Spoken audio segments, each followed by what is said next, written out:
stage out in front so people know. Like, oh yeah, that's what you know. it's about to get serious. You know what I'm saying? Because I mean, we at least gonna tell everybody that we gonna be doing. You know, we gonna be filming that. I mean, are we gonna put it on Patreon? No, we gonna put it. Where we gonna put it on Patreon?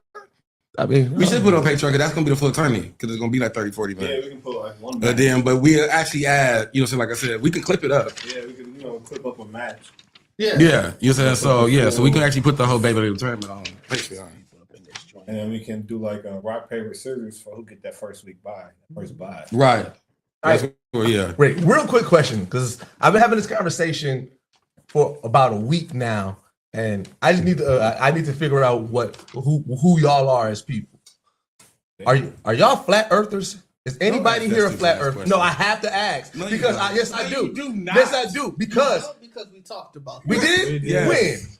I wasn't here for it. I don't know. This is my first time ever. Because the reason why, because since the moon landing, I found out there's way. No, they didn't land on the moon. I mean, the moon orbiting.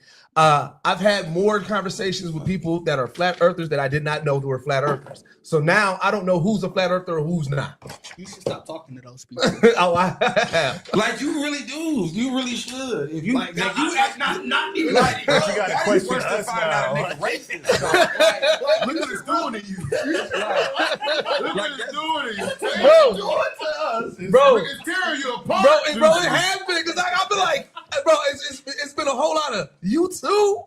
For me, I've been like, bro, who is all these? Like, you too is correct. I'm like, why? Bro, so many people. Well, I'm sure I do know somebody, but so many people are trying to discredit the pictures, trying to say we ain't went up there, we ain't do that. I'm just like, what? Now, about that's not a real photo. I'm like, what are y'all talking about? So this started with Kyrie Irving, and he did it, and I learned. He's a flat earther. He big flat earther. Yeah. Oh yeah. And that's why. Kyrie, listen, this is why I don't listen to them. I'm gonna do it. Just as soon as you start saying shit, it's like a mute button go on. Oh yeah, it happened. And then I just be like, okay. But it was just shocking the amount of people that I knew. The amount of people that I knew that I was like, yeah, I'm a flat earther. I'm like, what? Yes, bro. I was like, what? And you gotta watch them because they're the ones that do some wild ass shit. They don't think a lot. They don't think a lot. Like you ain't make it, dog. I will never. Please. Yes. Never let me be a flat earther, bro. Because my face is never gonna let that. Bro, it's been a wake up call because I'm like, wait a minute, I gotta start. I need a bet. Black soul gonna come out of me. I've talked to a real flat earther, bro. I talked to one. It was in college. It was a nigga. Everybody thought he was joking, so niggas is going along with the joke. I you joking. Like niggas is going along with the joke. Then we found out, like, oh, you are serious, you dead ass. And now you think you found your people. Mm-hmm. We gotta stop this immediately.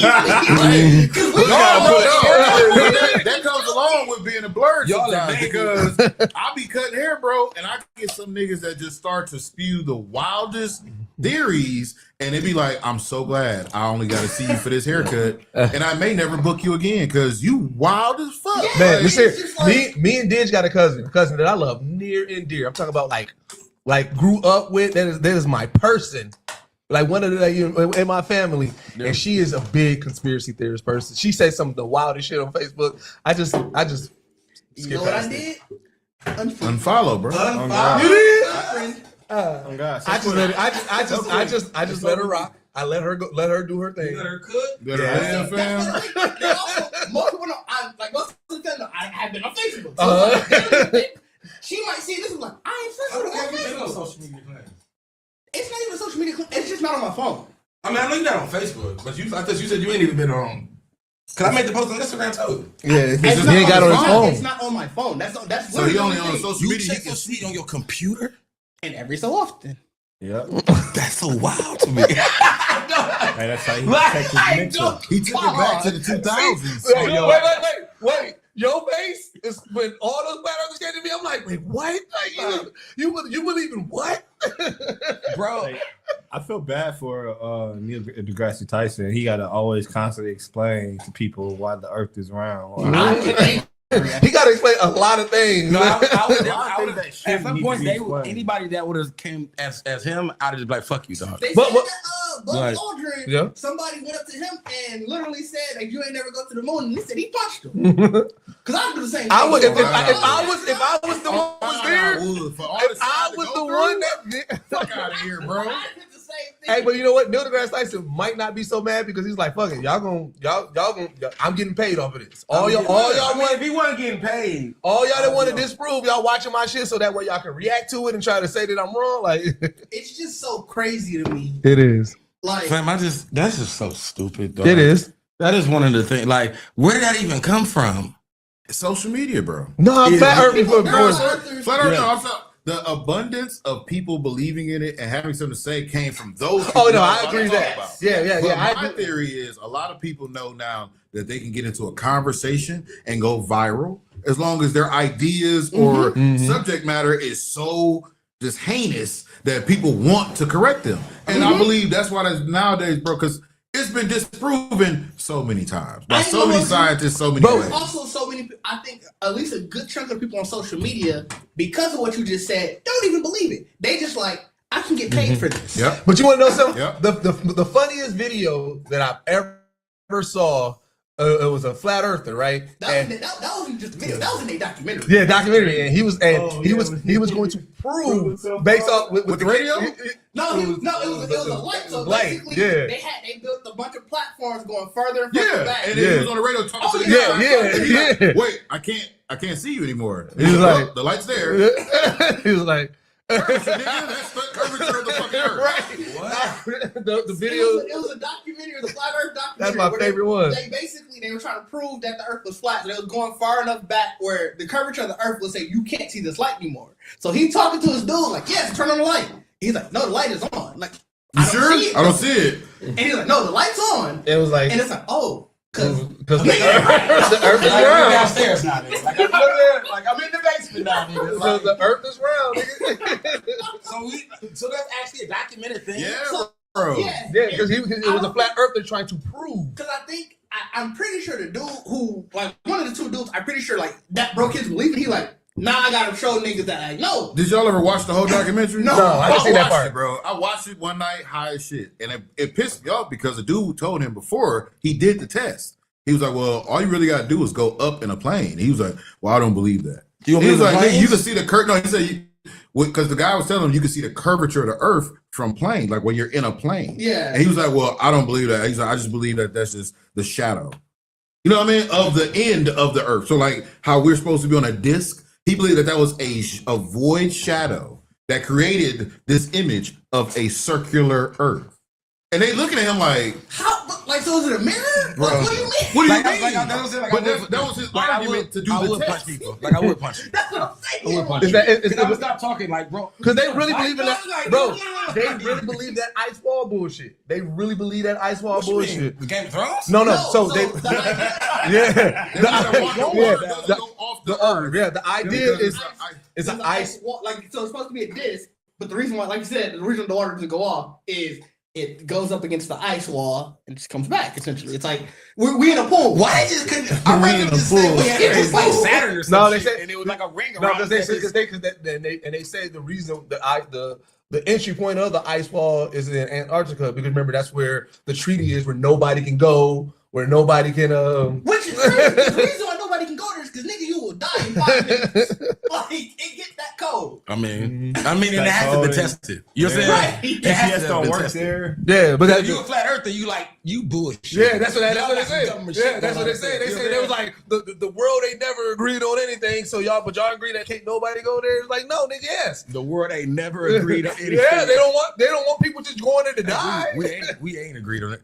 I ain't never heard nobody tell nobody not to go there though. Like I ain't never seen that. It's an area. It's like Area Like a Bermuda 51. Triangle? No, it's like Area 51. It's like what I don't know how. They got a scientific. Yeah, I don't know how big the area is. Okay, so it is a test station there. But Yeah. it's literally the test how cold. Like it's like one of those. I think it's like those. Like we're gonna test atmosphere and stuff. Like I'm pretty sure it's meteorology. But somebody's there. Like hey man, 5 niggas. listen, bro. But somebody's there. Listen, it's video evidence of showing this weather there, bro. Yeah. And to be fair with you, it's not alluring. It's nothing that you, as a nigga who has been through like hot and cold extreme, there is no video that made me go, I want parts of that Right. shit. 100 mile an hour snow, and freezing cold. She was showing How they get there then? Nigga, you get there. you get there. You can get there. But we talking about. There ain't never been a movie on this. I think it should have been a movie on this. I'm sure there are many. I'm pretty sure there is. Like all the story movies we've had, like somebody had to have been like the problem, like them niggas up there told everybody. Like I'm pretty sure there is. I'm sure there has. But no, this lady, she had a video. She was one of the scientists working there, and she showed like their living conditions. She was like, "This is where we're gonna go to the level. I think it was like level 4 or whatever. You could see it look a little colder." Eventually, they got to level 1, which is right before you go outside. It looked like you were outside, and she was like, "Just to prove that we're still inside." Like she's scraping away stuff, and you see the metal walls and stuff, and I'm like. You are literally. I would have thought. Damn, that shit ain't sealed at all. Like, well, you gotta go down. That's how much. You gotta keep. Like, you gotta insulate it. So like each part is getting less and less insulated, but you need that much. And then when you go outside, bro, she was struggling to open that door. So imagine free will people on TikTok like I'm going to go prove it. Like they know. So the government got to be like, no, we all got to agree. We can't let civilians just come here. Like hey, prime example. Niggas go climb Mount Everest. Yes. That's the freest they gonna let you be because they know you're potentially gonna die. Right. But there's niggas there that live there that can guide you in and out. Like they even just exposed. No, this body just on there. Oh yeah, all the way up the mountain. You get high enough, they just go, "Oh, you died." Damn. Like this body they so if you make it to the top, you definitely seen the body. Yeah, of course. Yeah, absolutely. I never heard those stories when you went there. What? No, yeah, people talk about that all the time. As markers. Yeah. Really? You like, oh shit, we passed John. We 3/4 of the way. John is crazy, but really, imagine that. No, that's on the map. Like, you might see John. He got red hat. You know what I'm saying? Exactly. He got an orange coat, red hat. Because they dressed the nigga up. We got to keep him alive. No, they dressed him up. He's dressed in what he wears. Whatever he was on, because we got to make that's you froze to death. No, but some of them they do be naked because they said when you about to freeze it down, your body trick. I don't know if it's like last ditch, like, hey nigga, you need to do this. It's crazy, but your body trick you thinking that you're getting so warm that you start stripping. It's hyper. When you that cold, and it's like I don't understand it. Dog. Yeah, I'm sorry. I've never heard about that. Yeah, that Mount Everest is so nefarious. It's like, one, why are y'all even taking this trek? Knowing, bro, all you got to do is tell me that there's bodies up there, and I'm like, you know what? I don't need to make that. See, if I'm hurt, I need to see the bodies. Why? Because, but I know what I'm saying. Like, I feel like that should be a documentary. Like that should. I think there is. Somebody has to have video recorded them climbing. It's like there's a body. I think there is, bro. If I'm not mistaken, videos of this. Yeah, there's documentaries. Listen, the Sherps just got fucking exposed for setting up. They would give people food poisoning, like poison their water, their food, to get them airlifted off the mountain at a certain point to go to the hospital to have to recover because they was like. We're tired of influencers and uneducated people coming up here and just dying from all these different issues. I'm gonna blow your mind even more. I'm gonna blow your mind even more. I'm gonna blow your mind even more. As of today, it's estimated that there's over 200 to 300 bodies remaining on Mount Everest. Because who gonna go get them? I'm not kidding when I say 200, 300 bodies on top. Like not on top. Just throughout Mount Everest in that journey. Eventually, they be slides. Some of them probably like avalanches. They did say most bodies are located in the death zone, which is above 8,000 meters, where freezing temperatures, avalanches, and dangers. So like you get there and they just like, bro, we can't. We not finna risk ourselves to go save you. Could you imagine really being ready to conquer Mount Everest and that's the day of an avalanche? Oh my, bro. and they get real simple and direct with their landmark because the most famous landmark is Green Boots. Oh, so they do got names. Green Boots. They ain't trying to figure out your name. They just like, when you gave me the job thing, my mind actually went to like they gotta be taking pictures of everybody before they go up. So it's like, so if somebody be like, hey, we trying to find our person, like, is this him? So when you realize, like, now you get the name right on the back of the picture. If you see this nigga on the mountain, then you got where 2,000 miles left. Yeah. Like, if you can see this nigga, come back and let us know. We give you a cash reward. Like, it's so. I wonder crazy. who's part of the naming department? Because like Green Boots is crazy. Green Boots is crazy. Because like, what if Because, like, somebody up there like, fresh as fuck? Like, all right, yo, hey, well, fresh nigga though. Like, hey, Green Boots had a whole identity, and he just forever Green Boots. I wonder really how active Mount Everest really is, though. Like, pretty active, bro. Like, I mean, like, they don't have a line. Yeah, they do. Yes, they do. People go to all Bro, listen, I they have a list. You have to have a list to go up because you got to reserve with the guide to take you up. Oh yeah, I do know you need to have a guide. And that's the thing. Like they've even been saying it. Like they're trying to work with the government over to slow 800 it down. over 800 people attempt to summit Mount Everest annually. That's a lot of people. Thank you. That's at least two Since days. 1953, over 13,700 people have attempted it. 13,000? Yep. Smart percentage say, yeah. Nigga, this is No, walking up a those hill, bodies nigga. that you saw. Mhm. Some of those bodies might be covered. Right. Man, that'd be crazy. And look, That'd be and crazy not if even I that, ever a say lot of about them no suck. damn Oh, Oh, motherfucker. no, wait. I take it back. That is summit. So that people are going in groups. Oh, so that's just 800. 800 groups. Yeah. That's a lot of people. See what I'm saying? That's a lot of people. And that's the thing. We started this by even talking about Antarctica, my nigga. Yeah, So so imagine if you know that it's all these people that's willing to do this dumb shit and climb over dead ass bodies to go to a death zone. Like that's the name of it is death zone. Imagine The mountain got a death zone, too. Imagine No, that's what he's saying. when you can go to fucking Peru, hop on a boat, and now you're in Antarctica and ain't nobody there to guide you. Yeah, you gotta figure it's only 5 people, and I might be overestimating that. It might only be like 3 or 4 at a time. That's wild. That's Yeah. wild mental fortitude. Yeah. That's what I'm saying. I feel like that should be a movie. But that's that's why also like those was people. 30 days, 30? No, that was in, No. where was they at? That was The the Vampire. 30 days, 30 Oh, nights. Alaska. That was in Alaska. But that's why like even those people who crawl in crevices and shit like Oh, that. The cave? Oh, Oh, yeah. my God. Yeah, Yeah, because what's that one Fuck dude? them. That one dude who's upside down. He's still there. Like they left his body there because they couldn't get him out. Oh, bro, it's hundreds of that. Yeah. Oh, yeah, those are crazy. Fuck Like, around and that's- put them on your algorithm on YouTube. You're gonna have nightmares, Yeah. man. My shit be all they show me sometimes is that Yeah, like dumb shit. I've definitely like that's really like nightmare fuel. Like I've definitely randomly been in the doom scroll and caught one and watched it. Mhm. And it's already night and like it's night. I'm in the bed and I just watch this nigga go. Like I'm like, oh, what? And it's usually because I be watching horror games. Yeah. I watch a horror game video and then I get a random cage where I just breathing heavy and with a like wait a minute. Oh my God. Oh yeah, this only goes downward. Like, That's oh. why No. that's why it has above and below. It's like to Yeah. me still number one. Oh, like, yeah, yeah, Oh yeah, yeah, yeah. yeah. Yeah. You know what? I just had to put somebody on Yeah. that. Yeah, that's one of the scariest movies that ever come out. You know what's another doom scroll like crazy with those people who either live by sea or live at sea, but like deep sea, and then like they'll be out there at night, like filming like the noises Yeah. and Oh, like yeah. they'll have a light and you'll see like weird shit in the sea and shit like that. I'm like in the ocean. I'm just I like mean, the oil, yeah, you talking like the oil rig niggas or whatever? No, just in no, general. just Sometimes it fishermen, be nigga, or- fishermen. Yeah. It should be The random. barge niggas that Yeah. go out to the actual sea, Bro, like or this- them crab niggas, the crab niggas. Yeah. I feel for them niggas. There's one nigga that actually legit, and again, doom scrolling is always at night and shit like that. But he legit be having like accounts that sound like mermaids, like serenading and shit like that, and it'd be weird shit in the sea. And it's like, at first, like, it's some bullshit. But then after an hour of doom scrolling through his content and shit, and then the nigga be disappearing sometimes, like, The older rig it's a whole lot of shit, bro. The people on the boat, they can move around if they want to. Like Yeah. it's slow. It might be a slow ass boat because of how big it is. They can move around. The oil rig niggas, they is just there. The who? Yeah. Oh yeah, oil rig niggas. Yeah, oil rig niggas was crazy. All right, well, let's get into this episode, man. All right. Wait, we got Bacardi yeah. ain't ready yet. Yeah, man. Yeah. Speaking of, is old dude who was filming himself on TikTok selling around the world still doing that?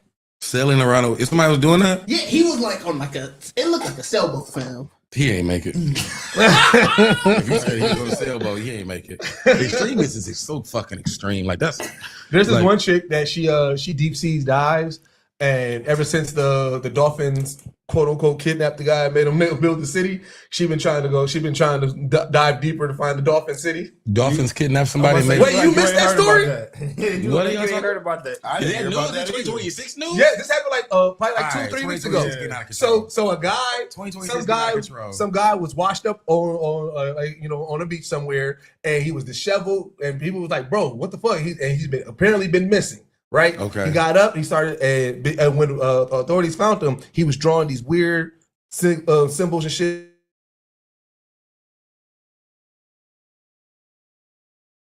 He claims that he was out in the sea, a group of dolphins kidnapped him, drug him down. He said there was a king. I forgot what he called the King Dolphin, but the King Dolphin. It was the King Dolphin? Yeah, he said it was They communicating. had labels. Yeah. They got a This real was thing. his story. He said, and what he said was, he was like, the King Dolphin pulled him down. I mean, all the dolphins put him down, and the King Dolphin did some type of apparatus that could put a bubble over his head so he can breathe, and they forced him to engineer this the city, underground dolphin city, because they don't have hands to do so. But they forced him to make these blueprints and do all that. And he said it kept him down there for about a month. He put it together and shit like He that. did this in a month. Yeah. He was only missing for a month? He was missing for a minute, but nobody knows like really where he was missing at. Man, where'd you read this from? This is all over, bro. You ain't seen this shit, bro. I'm not listening to no more And AI so- stories from you. No. AI stories. I'm not saying it's real, nigga. I'm just saying this was out there. You put But- it out there like it's real. No, It is no, not but real. I put it out there because there's a girl who actually deep sea dives, and she made her mission to try to find it. So she's been doing it. So now she missing? No, she's not missing. She Well, but she's documenting her trying to find Yeah, where he's mhm, at. yeah, so Did he she- know where he was at? Like he she's in the He area. put a spot in the water. Like he know where he was at. wherever the report was at, wherever. So it's he's at. been swimming where they found him. Yeah. at. Mhm. Florida man. He was a Florida man. They found He him was a in Florida Wait a man. minute, bro. Come on. Are we serious here? Yes, I'm telling you, bro. Hey, So it's y'all just gonna overlap all these variables and just tell us this story as if this wasn't no nigga acid trip. I believe it was an acid trip. Deuces is telling. I think y'all missing the key part of what Deuces is saying. He's not saying that he believes the story, but the girl who was doing the deep sea dive Yeah. believes the story. believes Yeah, it. she does. I'm knocking But Deuces. Cardi was thinking that Deuces is actually. Yeah, no, I don't believe the But story. no, I'm just saying, I was really I'm both. I am appalled at this story. Oh yeah, everybody Knowing knows. and knowing the connection that somebody is following in on this is really Dolphins blowing do my some mind. crazy ass shit. Yeah, Bro, like that. no, hell no. Y'all not gonna have me slander dolphins. I'm not slandering dolphins over this redneck story. Hey, Dolphins do some crazy ass shit. Bro, crazy stuff. That's telling too me, far. I mean, telling the seals, maybe the baby seals and shit. I don't Telling know. me. To humans too. that you telling me You in that their house? What are you doing? Not sometimes they just come out and I ain't What never are you seen a talking about dolphin now? walk Dolphins? up to a nigga. Listen. Dolphins feel some. Slap a nigga. No, not slapping. Dolphins is on some Cosby shit, bro. they will take you in. They will gang rape you. Bro, that's crazy. Trying to make with you. Trying to make. They Yeah. divorced me. whatever. Yeah. You got to be in the water though, right? Oh yeah. Yeah, get out the water. That's Get out the water. Well, you know it's illegal. They've been trying to. You know it's illegal to communicate with dolphins. Yeah, it's illegal to try and communicate with dolphins.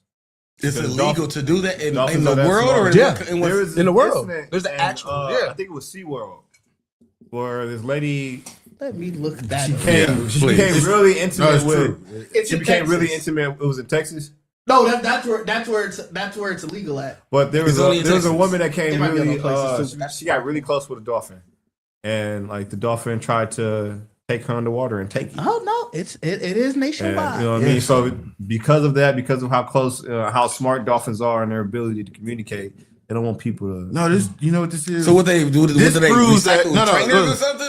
Listen. This proves how stupid humans are.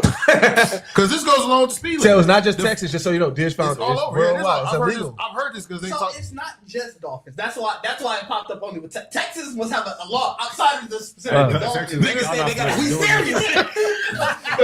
the one that when you underneath it, the Texas one, it says it's the Marine Mammal Protection Act, so it's all marine mammals. But yeah, it's King probably about to go into it. I was gonna say because oh god, it's just so irritating. We have an abundance of not just thrill seekers but dumbasses in this world. Nasty niggas. Just Nasty dumb, motherfuckers. Just dumb. Just the idea, Yeah. like the idea that nigga could ride a dolphin. That's the problem with niggas. They will believe that they could, just because a dolphin can't communicate, that they could coerce it. Well, we do it, though. Like, there's training shows That's and all the that. problem. Yeah, they we train 'em. shouldn't. Yeah. See, that's they do And- specify obviously wild ones, and they said it's because it can cause dolphins to associate humans with food, which leads to injury, dependency, or aggressive behavior. Full If they inmates. do what? If you what the- communicate, inmate, yeah. So, it You says get close can't- and communicate you with can't them. talk to, feed, or attempt to interact with wild dolphins because it's constituted as harassment. Using the word just threw me off, but I get To be fair, using the word just kind of like, bro. I get they babbles, But but they people harassment. Like we No, bring a no, lot of. listen, I get the language. because it is. Just like you shouldn't associate with alligators, Yeah, or I'm you saying shouldn't they probably associate have with this wild law animals, for all period. types of- Yeah, I mean, Because like, then guess what? This is why humans are wild. You don't think about little humans. So now if a dolphin sees a little kid, and you've been slapping him around and fucking with him. Oh shit. I see you. I nibble on him. Guess what? Damn, he tastes like chicken. I mean, Now you fucked up. So now I get you're what you in the food chain of dolphins and orcas and everything else. I mean, wild animals, I get that. Like that's again. I mean, I get the law in the wild. Like, because if you were even, that's what I'm saying. That's what I'm saying. Like even about this too. Because I mean, what you even said right now, that man should be in jail. Because if he told them that some dolphins took me down and told me to build him a city because they ain't got no hands, which is Hey, let's get started. I can't even finish it. But you see what though? The way you just delivered it is the same way Deuces was delivering it. Like it was a believable story. It was not. Like that shit got tears in my eyes, dog. When you talk about it, it's go crazy. Oh my God. I had to cry. Because I have not been able to let that go. What you said? And remember, that's on fact. That's on wax now. We can clip that of you saying it like that, my nigga. That's why he said that video. I was like, I'll let the story go, but I just not let go of the fact that he said that they told him to do it because they ain't got no hands. I was like, you know what? I told you it's ridiculous. That's why I'm surprised you didn't see that shit, bro. Because I was like, there's no way this story, like, what the fuck? This story is crazy. This is the dumbest thing. That's a city we got no hands. Like, what are y'all gonna do in the city with no hands? Like, bro, we don't know. I'm done. Oh my God, bro. That lady who was deep sea diving, supposedly to find him, is lying. She just wanted to deep sea dive. She already was a deep sea diver. Like her content somewhere. Yeah, her content was already that. Yeah, I'm in the middle her content was already deep sea diving, but now she has altered it and changed it to. I'm finding the city. And so, like, she just getting in. Bro, she be chasing dolphins and shit. She's like, she'll see a pack of dolphins. She was like, oh, maybe those with the dolphins. Like, bro, she be trying. Nigga, take her and she needs to be in jail. Under the fucking jail. Coast Guard gonna pull up. You gonna see one of her videos. You gonna see the boat pull up right beside her. Build this city because that's the name of this episode. Build this city because we ain't got no hands. Oh my God. Build this city because we ain't got no. Like, bro, pull out the water and tell me that. Go to underwater sea because we ain't got no hands. Crazy. Like, King Dolphin flood over to you, dog, and say, "I need you to build us a city." How they talk? Because apparently we don't got no hands. So they do whatever Whatever happened in any cartoon that ever showed the people going down, that's what happened. You're saying like, put the echo in it. but that's what I'm saying. All that, dog, like saying he was a king. I'm like, bro, they got labels down there, like, Bro, the story. Like, I was like, bro, the story sounded like the beginning. It sounded like the beginning of a bad Aquaman. Like it's like sounded like it was the deep storyline or something in the boys. Like, bro, the Dolphins built politics but can't build a city. Like they built, like you know, No. How did they kidnap you with no hands? How did they kidnap I you? didn't even get to that part. My question started at the beginning. That's Right. what I'm saying. Dog? Where were you at? Were you on a boat? He was in the water. He was swimming? Yeah, he was swimming. He said they surrounded him, and Because you had to be. he didn't go into details of how he got kidnapped, but he said they surrounded him and kidnapped him. Bro, that you They saying that nigga into a trance. That is so crazy because they had to be so nice to him. Like the Dolphins had to literally be like, "Sorry, I know this seems weird." I know, This is crazy. I They know. had to convince Like, you, bro. wait, it's like the pen, bro. All right, hold on. The last time I was here, and this I was like, if you have to start your conversation off like this, I don't believe you, right? I pull up to the gas station, right? There's a dude outside the gas station. All of a sudden, he's like, hey, my man, look, I ain't a crack addict. But, and I was like, what? That's how he started. He's like, I ain't a crack addict, but I need to get home. We've got some money to spare. So I'm thinking the Dolphins like, hey, bro, I know we talking. If you built the city in 30 days, a month, they had to crash course you on why you was here. Like, I know you might be wondering why you got here, but we in a hurry. You got to tell them on the route to where they're building the city. Like, No. Because I'm like, that's what I'm saying. Like, because he said he was passed out and he woke. Didn't he say he got woke up? You said he got woke up. When they found them washed up. Oh, he got washed. Bro, I don't care. That shit, we ain't got no hands, is pure comedy. Like, that's we need you to build us a city that we got no. Because in my mind, I'm like, y'all want to drive cars? Like, what are y'all? Why y'all want a city in the whole ocean? Underground city, bro. Atlantis. Just the Dolphins, though. Right. Dog, I couldn't get ready, fam. Because I had to get this cry out before we got on camera for real, fam. Because I really was holding that. I've never held a laughing cry in my life. Now my point and purpose now moving forward in every podcast, I'm gonna update you on the ridiculous shit that been going on. I don't want to hear AI stories. No, these ain't AI stories. That was AI stories. No, it was not. Bro, that wasn't AI. That was a Florida man story. No, the AI stories are the fruit dramas. That was a meth-filled weekend. That's the fruit dramas is the AI story. Dog, when I've been doing my research in AI and realizing what the capabilities it could do, and it can put some stories together. That was an AI story, if it was, and it was definitely a comedy. The nigga said when he told ChatGPT to write it up for me, he said, "Make it a little funny." You know what I'm saying? Make it a little funny. Like, this is hilarious. And that nigga said, "All right, well, we gonna say this. Like, we ain't got no hands. Hey, we ain't got say, boss, we don't know if you got skills in carpentry or anything like that. Right. We're just a bunch of dolphins, but." We've been trying to get this city together for a very long time. Carpenter. We know you humans can do this stuff. Like, what if that? Like, now I want to see the picture you drew on the ground. Cause what if that was ass? Like, you know what I'm saying? Like, you fuck they city up and they kick you out, nigga. That's what happened. That nigga made they city say, "Oh, this nigga got us fucked up. Get him out of here." Like, the King Dolphin was like, "Ain't no way." It took him 30 days to figure it out. This nigga really ain't got no. Nigga had to apologize for his kingdom problems. Dog, I'm sorry, dog. I'm sorry, we took the wrong nigga. We took the wrong. We gotta send you back, my guy. We thought you was actually knew what you was doing here. This nigga was doing that first day on the job meme, like in the water with a bowl on. You know what the fuck I'm doing? You know what, y'all? I'm fine. I'm fine. With the bubble, with the bubble on, looking at nothing, like the ocean, like damn, what I'm supposed to do here? Like that shit, dog. I can't deal with y'all. I absolutely cannot deal with y'all. Like on 3. 1, 2. All right. Welcome back to the Geekset podcast, only podcast that blend hip hop culture and geek culture together. I'm your boy Deuces. With me, I got my man Bacardi Sensei in the building. What is good, everybody? How are we doing today, fam? Today, Great. y'all out there in the world, y'all not doing okay. But we got Didge in the building. What is happening, people?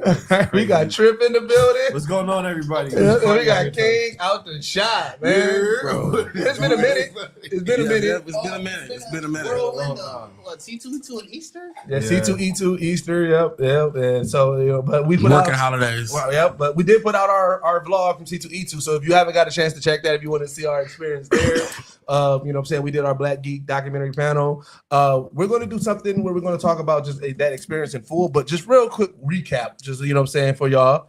How was that experience for y'all? What we talking about? C2E2. How was this year's C2E2? I mean, it was great. Damn, I feel like we didn't talk about it. We haven't talked about it because we didn't pod after C2E2. Yeah. We took that weekend off, and then the following weekend after that was Easter. Yep. And now we here. Jesus Christ, it's been on my mind for a long time. Then apparently, Yeah. Okay. I mean, I thought it was great. I thought it was about time. But I'm also very, very, very, very, very grateful. It was probably in mine. It's our best panel we've ever did. Yeah. It was dope. Like I was thoroughly excited for the day. You know, just going up, the nerves going into it, not really knowing how it was going to turn out.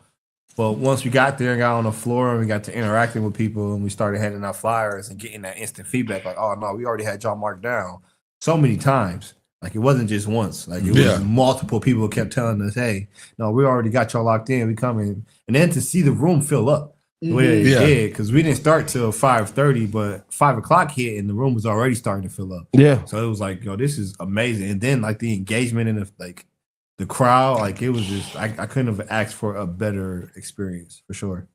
Yeah, I think it was a little nerve-wracking at the beginning, kind of walking around, like even for me, like because I was trying to do like a little intro video. Yeah. It was like a little bit of pressure both sides because I'm like I wanted to make sure I captured us as a whole and gave everybody kind of like a little respect, but at the same time I'm doing it in a loud convention. Yeah. So then it was also like, damn, now once it got to the point of actually showing it, and seeing how many people came in. Because I never looked at us and said, well, oh, we ain't going to fill up the room. But we didn't see the room. And then when we seen the room and it was like, okay, this is a nice size room. You know what I'm saying? We elevated. It's going to be a dope vibe. It was like a little bit more exciting. Like, what if my video is trash? But then when people saw it, they enjoyed it. It was smooth, even though like with the little hiccup or whatever. It was like, man, it put, again, like you say, doing other panels or doing other speaking, engagements. Like even when we did it with Kev on stage, like to me, that was my first panel that we did where we actually had to speak that I was involved in. And that was dope as fuck. Yeah. Where this was like, man, this was a next level. Because like y'all say, their emphasis was coming here solely for us. Yeah. Mm-hmm. So yeah, that was dope. Yeah, so the reason why I hold this panel so high is just, like I said, with the Kev on stage panel, like I said, there was a chunk of people who came just for Kev, who came just for Pierre, who came just for what's good, you know what I'm saying? And so, we had our, people, our fan base as well, but it was like, I knew what that was and stuff like that, right? So I understood that, right? But however, with this one, and also at C2E2, because like I said, when we go to DreamCon, outside of even just that, we also benefit off of, these are our people. This is our direct market that we promote to, right? So there's a lot of people that we already knew, a lot of people that we chop it up with and everything like that. So it's like, we're getting off of that. In C2E2, we was literally just creators that a lot of people didn't know. That was their first time meeting us, hearing about us, even knowing who we were. So the fact that we was able to fill that room up like that and then have that engagement where it did feel like our community. It felt like our people, and again, that's just how we are, but in general, like it felt like these were the people that were fans of Geekset from the get-go. You know what I'm saying? To me, like that's Sunday chat. Yeah, and that's why I was like, oh, I really love this. Like I felt that energy that we get from DreamCon. I felt that at C2E2, and I said, yo, we can do more of this. Like I said, I'm glad that you really like drilled that idea. Like we should be doing panels at every convention we go to, because yes, this is that impact. This really is showing that we can make an impact. Yeah, it was dope. Like I really, looking back when I was doing the vlog, just seeing the sights and sounds of the day. Obviously I was recording. It's like it's first person for me. So like you would think like I'm paying attention to all of this stuff, but like watching the footage back, like there was stuff like I could see y'all doing stuff in the sideline where I know that's not where my footage was, because you can hear me just talking. Yeah. And I'm not paying attention to seeing what y'all doing on the sidelines. It's like, oh, it's dope seeing how y'all was really moving throughout the day. And that was one thing I was trying to, I think, capture with the vlog. And like, even though it's me talking about whatever randomness, you can still see y'all throughout the day. So I think it's great. Like I said, just to say on piggyback on you, like the convention thing, it's like I feel like that really is like that was the growth. Like I feel like when we did WeebCon, that was one of our first like really not nobody knowing who we were. Yeah, you know what I'm saying? And it was a smaller room, but we had to really work that crowd, just kind of tell people to come there. I think we had really got on the bill like a week or whatever. Yeah. Like we was really like last on the bill. But that was our first like crunch time to like really try to see if we can do this, in that space, in the convention space. So I feel like that was like the training ground. But the idea of that is like, I feel like the natural sense of when I always say that we should try to do our panels at conventions is because that's just how it should feel. Like these conventions are holding 30, 40,000 people. Yeah. You know what I'm saying? So if that panel, that's why I said I love the excitement of actually meeting, like you're saying, meeting people that they were like, yeah, I already got y'all marked down. And it's like, that's because they looking, like we don't do that. Yeah. These are convention goers looking at the schedule like, dog, what up? This nigga doing a documentary? Yeah. I want to see that. You know what I'm saying? Like these are natural people that's just like, we're putting a product out that people want to, you know what I'm saying? So it's great. It felt great to be like, well, we got to work the floor too. Because we were just doing WeebCon. Yeah. You know what I'm saying? I feel like we really would have still got that same impact if we didn't do nothing. You know what I'm saying? Oh, yeah. Like, I feel like it would have still been a full room because of just what we were trying to do. But I think that's what we needed to see was like working the floor and having people say like, oh yeah, I already had y'all marked down. Yeah. Like one, like I said, the dude said I came from St. Louis and had y'all like on the week. Like, so it's like, I feel like that was the energy that that's what the convention is about. Yeah. Like, you know what I'm saying? Like if the people are really going to come to your panel to see this stuff. You know what I'm saying? So yeah. No, I'm excited for the, you know what I'm saying, for more, like I said, because now like that was like, it was proven. So now it's like, now even more, like even outside of already being energized by what we've been doing, now I'm like, oh yeah, I want to take this energy as many places as possible. Right, You know what I'm saying? So it's like try to get more into that. But all right, man. So man, like I said, it's been 2.5 weeks since we or 3 weeks since we podcast last. What everybody been up to? Because we got some shows we're gonna talk about, but I also want to check in with y'all. I've been gaming a lot. But I've been building a monitor stand. You're building a monitor stand? Finishing it today. Like with a 3D printer or with? No, I'm like went and bought the wood, sanded it. Oh, from scrap? Yeah. Okay, I fuck with it. It's in his builder mode. You was in your apartment? No, that's why I gotta go to my parents after this. Oh. They got the. I said, boy, I had your ass out of here. No. So I thought at first I was like, I could at least I can do all the cutting and everything at my parents' crib, and I can do the sanding and everything at my apartment. But then I was over there yesterday, so I was like, I'm about to start some of the sanding. Yeah. How much smoke and stuff? Yeah. Like that's sanding. Yeah. Like That's that. it nasty. He got the power sander Oh, too. yeah. So like that way I ain't gotta worry about using the hand sander. You hearing that? I'm like, my entire shirt was like, Yeah. You been out of that apartment so fast.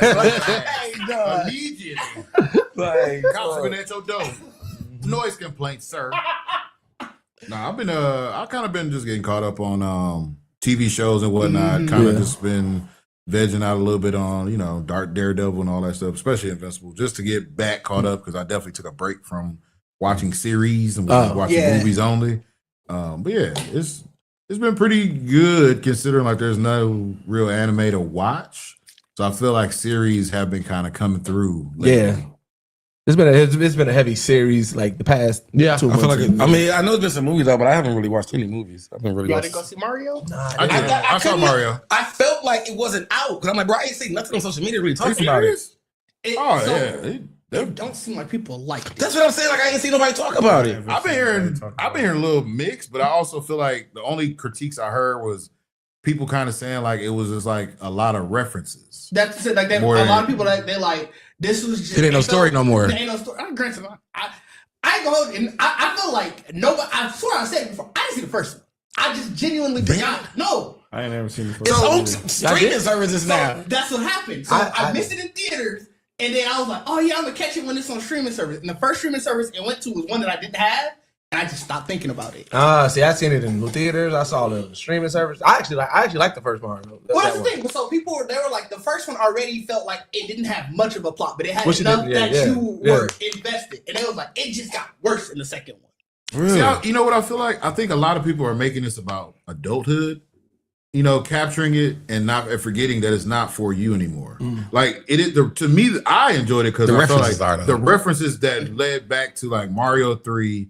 To Mario Kart, to Smash Bros, like all of that were incorporated in this one. But I think that's what probably pissed people off because for our age group or people maybe in the generation under me, they're expecting Mario movie like the game, where it'd have been like, oh, I wanted this to be like Mario 2 or only like Mario 3, and it's like, nah, bro, like they have to make it entertaining. Yeah, they have to make it entertaining generationally. But not I think just for you. Yeah, and I think that also falls into when you think about the actual I feel like to me personally the Super Mario game, even though it has references of the franchise in general, it's based off of the gaming of Mario like in the Wii times. Yeah. Like where a lot of those were like all the characters are in the game. Yeah. So it's our early Marios is literally just Mario and Luigi. Well, I guess, and this would be a question. Do y'all really think that Mario in general has a story? Like in the games, I feel like the games had a singular story. It's the same story. It's the same story beat, just different. The first Mario Bros. Like before Galaxy and everything. Yeah. Like before Galaxy, when they gave him other things, yes, it was the same story. It was him saving the princess. Yeah, it's always It was just different words. Like even the first movie, because you didn't see the first movie. It has a storyline because it's giving you Mario and Luigi storyline outside of in the game. Oh, okay. And then also their understanding of playing in that world, which is the game. Yeah. So that's why this movie is Galaxy. Like that's why I think people miss it. They're forgetting that they're trying to give Mario humanity, but also some type of role in a separate world that's video game based. Well, and that's why they are human beings. Yeah, right. We forget that Mario and Luigi are video game characters. Yeah, I think the reason why I was asking that question though, just because it's like, to your point, what you were just saying, like the plot is always the same. I never think about that as like, I guess I'm not thinking about Mario as a story game. So this is where they get you still rescuing Peach. This is or the kingdom in general. Like, but this is where this is where it's a villain. But this is where the unfortunate part happens of competition, right? Because even though no matter what, even if you think about it, like Sonic's story that he had is because of his characters. Like it's kind of like the Goku story. His villains become his friends, right? So you know what I'm saying, or anime story, right? Like when he has to fight against Knuckles, it's because Knuckles got manipulated and Knuckles become his friend. He got to fight against Shadow, but then Shadow's really, he's fighting against the man. Yeah, you know what I'm saying, but it's really still him fighting against Dr. Robotnik. Where where Mario is always saving Peach, like I said, but it's just different settings. It's like, okay, she's at Bowser's castle. Oh, okay, now Peach Castle got taken over. I got to jump into these paintings. So it's like. But then in Hollywood, and if you think about the movies is like, all right, we gotta try to find a way to have a finite story that keep on going. And it's like Mario's not set for that. Yeah, and that's what I guess that's because I feel like the first movie is that. The first movie is literally the story of Super Mario Brothers. Mm-hmm. Okay. And that's literally like we're saving the Mushroom Kingdom and the princess. That's what the first movie really was. Mm-hmm. Like getting them prepared to do all that. So you can't do that again. You can't have Bowser come back again and attack the princess again. No, this thing. The first movie ain't even him saving the princess. Remember, the princess saves them. Well, yeah. I mean, that's like, what they added on. Yeah. The first movie is understanding the world and making friends with Donkey Kong. Okay. You know what I'm saying? Like that's the reality. Remember, Donkey Kong is the strongest motherfucker in their universe. Yeah. That's what. But she was trying to convince them to help her save her kingdom. That's the only way Mario and them fits into this. Right. In that movie. Yeah. So the second movie, you notice they don't even bring him in at all. He's like, well, I don't know if you saw it, but they bring him in like at the beginning, but he's not part of the people saving anybody. Right, because he's not in the Galaxy story no more. Like Donkey Kong's not part of it. Because he's still back in his world. In his world, yeah. So that's why I'm like, it's the people saying there's no story. The story is them exploring this new that's why galaxy. That's why I believe in the Smash Brothers or whatever. That's what I said. We got to keep it a beam. This whole series and everything like that, it's all set up for Smash Bros. Right? Which again, Smash Bros is not what you got to remember. Morimoto said no, it's not. They also said they're not. They say that, but this Smash Bros universe. They said it's not going to be a who? Super Smash Bros. They say that, but Miyamoto said no. I don't believe it.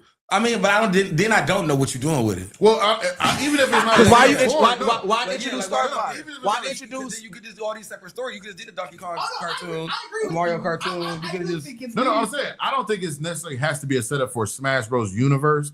I just think they're probably they're throwing a reference to it, or they're kind of like showing ode to it. You know what I'm saying? Because it exists, but they're probably going to work towards just another Mario movie. Like it's gonna be a team Luigi Yoshi movie, or you know what I'm saying? Like I think that's what I kind of took from this was they're working on a way to give each person a different personality. Because even how Luigi and Yoshi interacted in this was like that. You trying to take my spot? You know what I'm saying? You're trying to be the second character. So now that would be my next goal. Thinking, oh, we're gonna do a haunted mansion with just them two. So I mean, like that would be the only other obvious thing. That if you're not building the Smash universe, and both of these movies were just to set up the galaxy to give us the spinoffs. So now you would give us Donkey. If you say Donkey Kong really wasn't in 2, now you can do a Donkey Kong movie. You can give a Donkey Kong movie, or you can do Peach. You can do a Peach movie. You can do because everybody now has a different personality, a different world. In the galaxy. Yeah, so we're being intro to his quote in full is, I don't think you'll have a situation where all Nintendo characters will be joined together in one film. Our process is actually very different from that. It's much more geared towards conversations about what would be fun within a certain scene in the movie. So these ideas come up based upon, wouldn't it be fun if Kingpin appeared here? Wouldn't it be fun if Fox appeared there? Mm-hmm. So it really just and I think that's where I think a lot of the reactions about it being like this is just scenes, not necessarily a movie, is after hearing that, it's like, oh, you don't have any idea. You just want like, oh, ain't this cool? Yeah, it's really, I think that's really what it is, because this would be, I think that's what we don't. It's the same thing when you try to think about a story behind the scenes. Mm-hmm. This would be Mario and Luigi's reaction to, like, y'all, the humans, y'all don't know none of this shit. Well, so they just walking, passing by, and meeting Star Fox and meeting these niggas, and like it's almost like if Mario and Luigi were actually real life people. that dropped in this game. So that's what would be the same. It would make that. So now my question is this, because then maybe If you go, what the hell are you doing though? So that's it.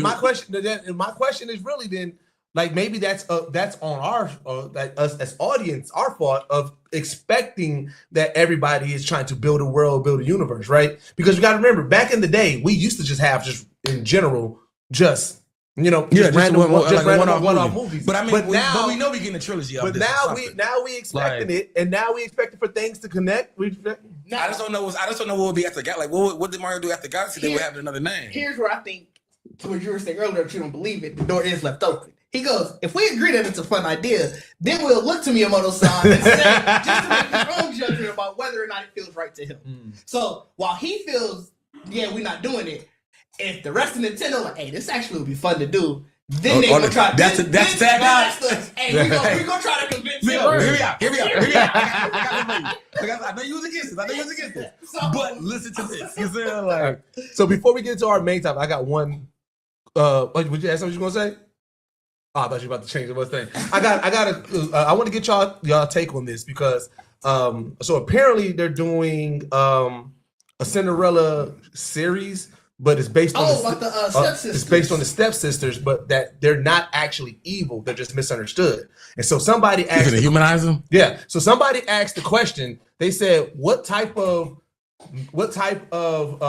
lesson are we teaching kids when we keep on changing every villain story to make them understandable?" And so I want to know, do y'all feel that way? Like, should there be just pure evil villains, or should every villain have a?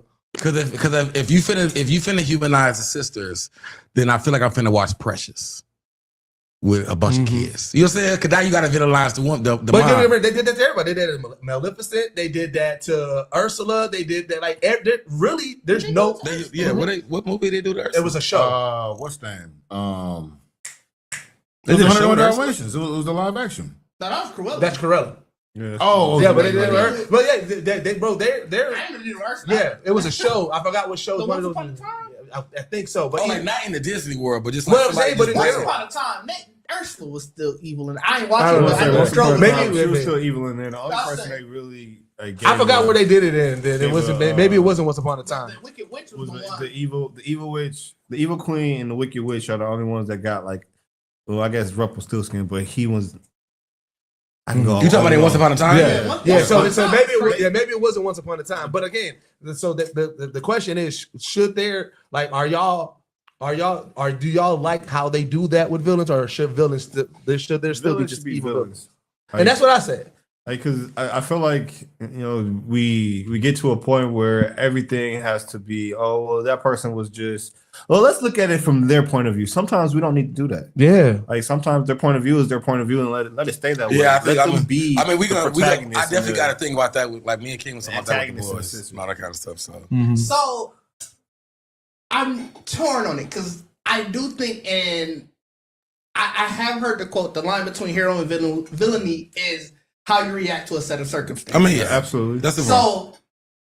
In a way, if you're telling their side of the story that led up to everything, that's not necessarily humanizing them. It's saying these are the circumstances, and they still were a piece of shit in that, like in response. But if you were doing it with Cinderella, this I don't get what you would need to do it with Cinderella. I'm saying the Deuces' overall question of, do you understand the plot of seeing, I guess, from the villain's point of view? Where I think there is a way that you could do it.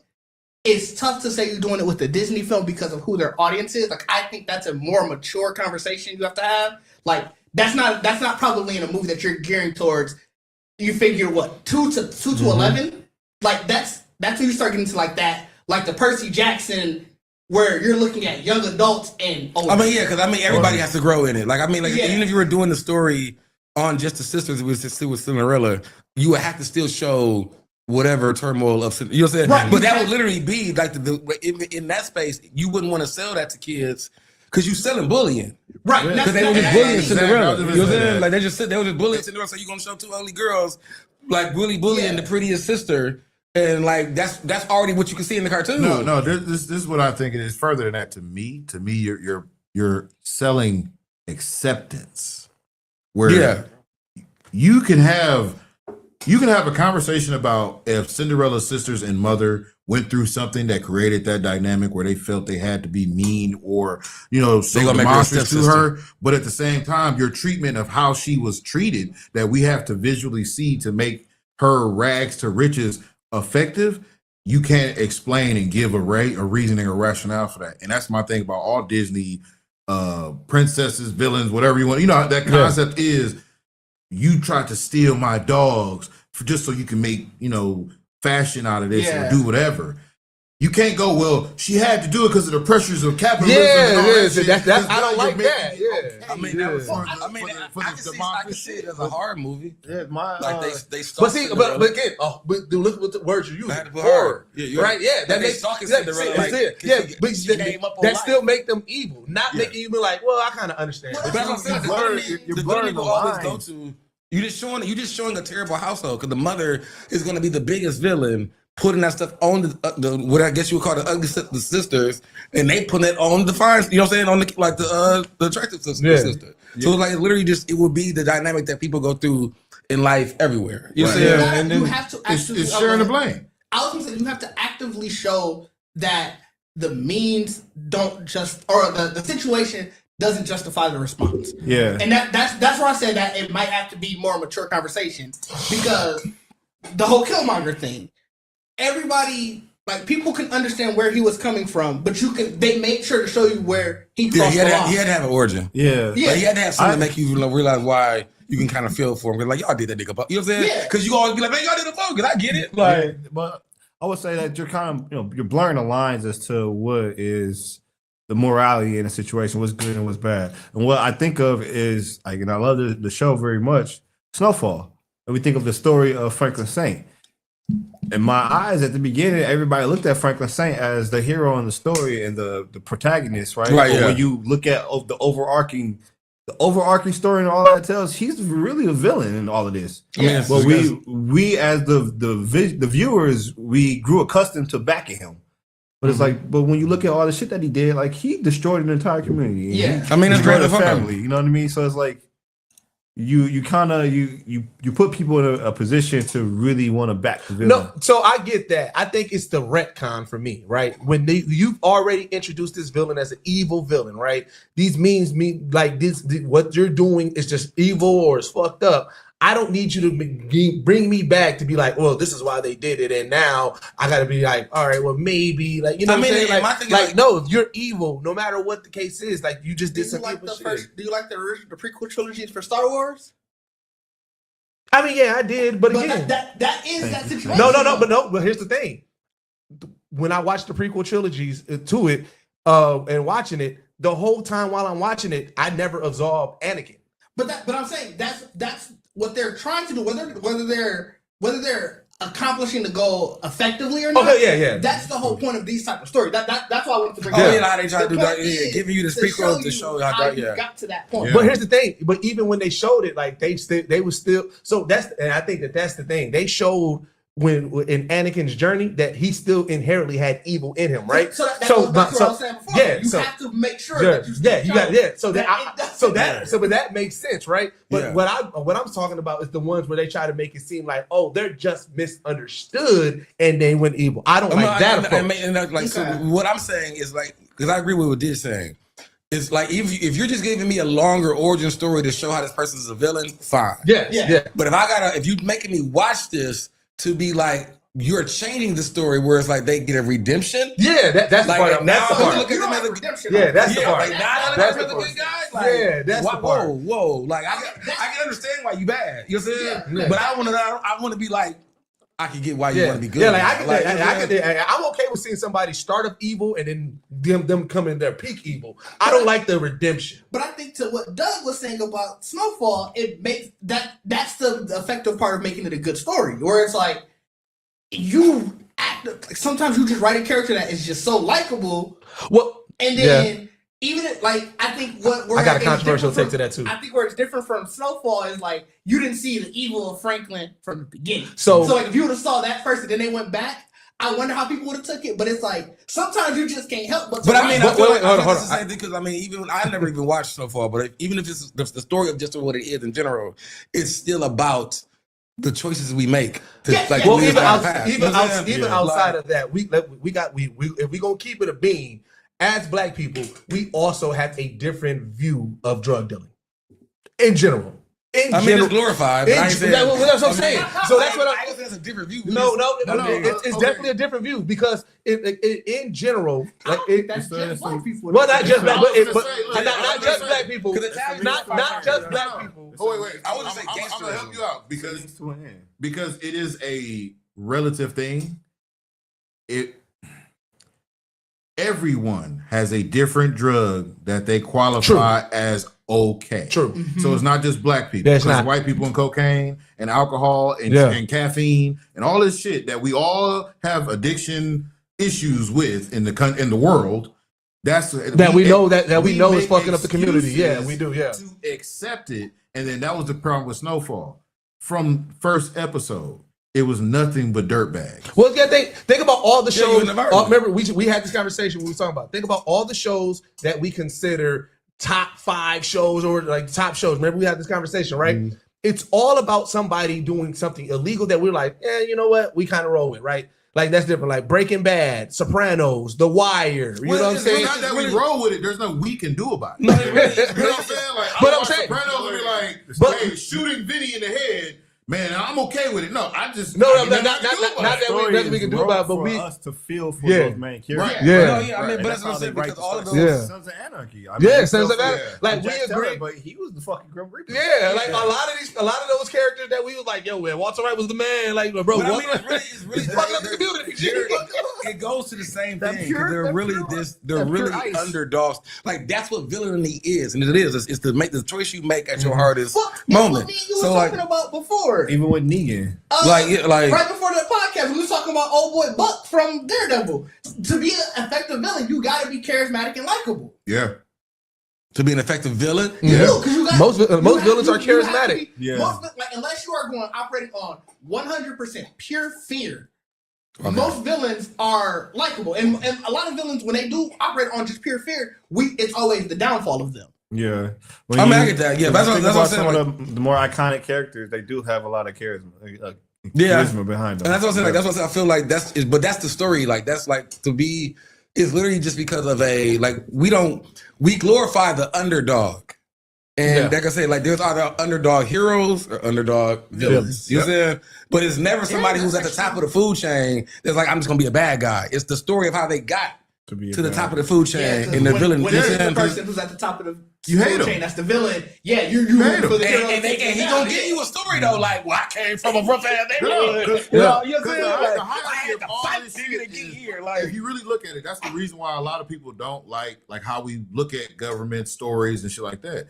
At the end, you make the poorest people become your hero side, your villain side, because you gave them a line to not cross. Right. Now, the catch is, once this guy becomes the ultimate villain, he crosses the line, shits on the line, and he kills everybody. Guess what? Now everybody hates him. But if you're the hero and you've ended all this and all that, now you control everything. Mhm. You're the bad guy. It's no different. You want to know something crazy? This is why Batman and Superman is the greatest two superheroes, because they are anomalies. They are so anomalies that they had to give them tragedy. Superman is a white man with all the powers. They had to destroy his whole planet and his race to give him a tragedy for people to be That's like, how- I mean, right? that's how rare it is to have all that kind of power. Batman is a rich kid. They had to kill his family to give him, so for people to be like, all right, I rock with Batman. Like, because think about it this way. If it was just a rich kid who became Batman, or Superman didn't have his planet eviscerated and became Superman, people wouldn't really like them that much, because it's like, y'all Not for any hero. are advantage. No, I know that. But I'm just saying, like but Superman's a little bit easier. most because, superheroes came from the bottom. like Superman's a little bit easier because you don't have to actually say what happened to his planet. Like they could have started stories from just middle, like he just landed on Earth, and you just never gave him a story, and he would just be an alien. Yeah. They'll just, you know what I'm saying? So the tragedy of his planet is, to me, isn't as important as like Bruce's, because like he was a baby, and he like, nigga, all I read know is these people. No, Like, you know what I'm y'all, saying? I don't even think nobody ever brought this up. This nigga ain't have a granddaddy. This nigga ain't have an uncle. He had an aunt. There was nobody else after his parents were killed that they could reach out and say, hey, we need you to be the next of kin to raise this kid and take over empire. Because think about it, if you're a billionaire who basically owns a town and you had all the mob under your pocket, I know 4 or 5 family members right now that'll come out the woodwork and be, oh, I'll take over. Right. Don't worry about it. And I'll raise the dog. Bro, Alfred had to take Alfred to go, bro. Bro, as a butler. A butler stepping up. You went to the hill. Yeah. No, but even crazy that this nigga as a child never even was able to have a fucking family reunion because he had no other family, period. Dog. My mind just got blown. Because a story they never tried to go to alternate universe. Google it. It would literally You ain't be. never heard of a Wayne nothing besides Bruce. Cousin Wayne, Uncle Like Wayne. he had an uncle. But the story they could easily have done with the Batman universe is that when Martha Wayne, when they died, they passed all that power to Alfred, and Alfred actually is still running the mob and just uses Batman to clean shit up. He does have an uncle, but this is as of 2013. His first appearance. That is very recent. Where you come from? That's because somebody asked the question. Gary asked, like, wait, where's this nigga family at? Because even the crazy part is Martha's family is the Arkham family. Yeah. So The that's Kane family. the Kane. Who they built. Arkham, yeah. So that's the whole thing. Is like, nigga, even that side probably gone. Like That's there was nobody. That's who this uncle is. His name is Philip Kane, and he's the maternal uncle who. He was the one who was running Wayne Enterprises during. So he wasn't even there as a kid, actually, because this is during Bruce's absence. So he became Batman? So No, when he he just ran Wayne Enterprises. Remember when Bruce, like that when he storyline? left to go join the League of Shadows and shit. Yeah. So okay. This is a 2013 girl. So it was pretty much like Bruce is gone, so Wayne, somebody just popped in. But it's like, where was you at this whole time, my nigga? Yeah. Because when Bruce came to the League of Shadows, he in his 30s. 24/7. You know what I mean? Like it really would have been there when I got better. I wasn't ready for no kids. I wasn't ready. I wasn't ready for no kids. I felt like I wasn't gonna give you everything you needed, so I had to let Alfred take care of you. Fuck that. If I'm a Wayne and I see Wayne Enterprises and all this tech shit, I'm gonna be like, hey, nigga, where's my cut, bro? Like, I would have had some questions. Like Alfred had to really keep that on wraps because I feel like when they announced that they died, everybody had to be calling. Absolutely, he got so many long lost cousins. Like, yeah, because I'll be calling for my little Bruce as a nigga. Like, bro, hey, bro, Wayne, I got a Wayne in my family. All right, well, let's get into these main topics, man. So, let's start with Daredevil. It seems like everybody here has watched Daredevil so far, right? Did we? I did. Everybody. Yeah. Okay. How are y'all liking the season? I mean, I'm in love with it, fam. Hell fucking yeah, bro. I think it's continuing the right path. I think it's like from last season. This is the best Daredevil season that they've ever made. That's like Kyrie. I'm like, I had to because you know what? I'm a legit Daredevil hater. I don't like this character at all. I don't like Karen. Y'all know that. I don't like Karen. I don't like the law office. I don't like how he treat the black girl. I hate this nigga as a record label and an entity. But I agree that this season is fire. Well, I most superhero movies, shows, whatever, it's really like based off of like how good the villain is, right? So like one, I do like how Fisk is killing it, right? But the love they're showing Bullseye. Bro, this is the most bullseye that we've seen in all media, bro. Yeah, like he is killing it. And I think to even go back to what you said, like a great villain is very charismatic. Yeah. And they gave him that episode to be like, all right, boy, you finna talk your shit. Yeah. You know what I'm saying? Like we finna get a fan base. You know what I'm saying? He was so charismatic to the point of when Daredevil was at his spot and like ruined his living situation. Nigga, why you talking this shit? Like, hear him out. Hear him out. Hey, really, I feel like that. Get out his house. Right, when the lady at the beginning of the episode, when the lady was, "Oh, you're such a good boy," and I'm like, yeah, like that's what I'm saying. Like, he was definitely like that was like a perfect little thing to play that on. Like getting a little cat, like what this nigga is like killer. Because it was the duality, right? Yeah, both sides. Like first of all, for him to go to the damn spoiler alert. I mean, they showed that the clip, but for him to go to the diner and just Go crazy. Go crazy for. I knew for the hell of it. For- Yeah, there was no reason for him to. No, it was. No, it Because is. they was out here on some ice shit.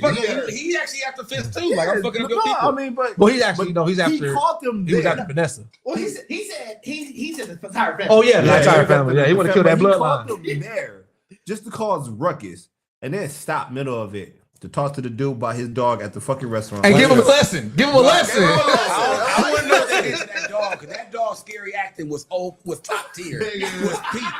And I was like, dog, get away from this goddamn dog, man. And then the punchline at the talking end to of it, after he done killed the entire fucking The task unit. force. Yeah. Oh no, I'm one of the good guys. Yeah. It's like, bro. Yeah. That dog has seen death.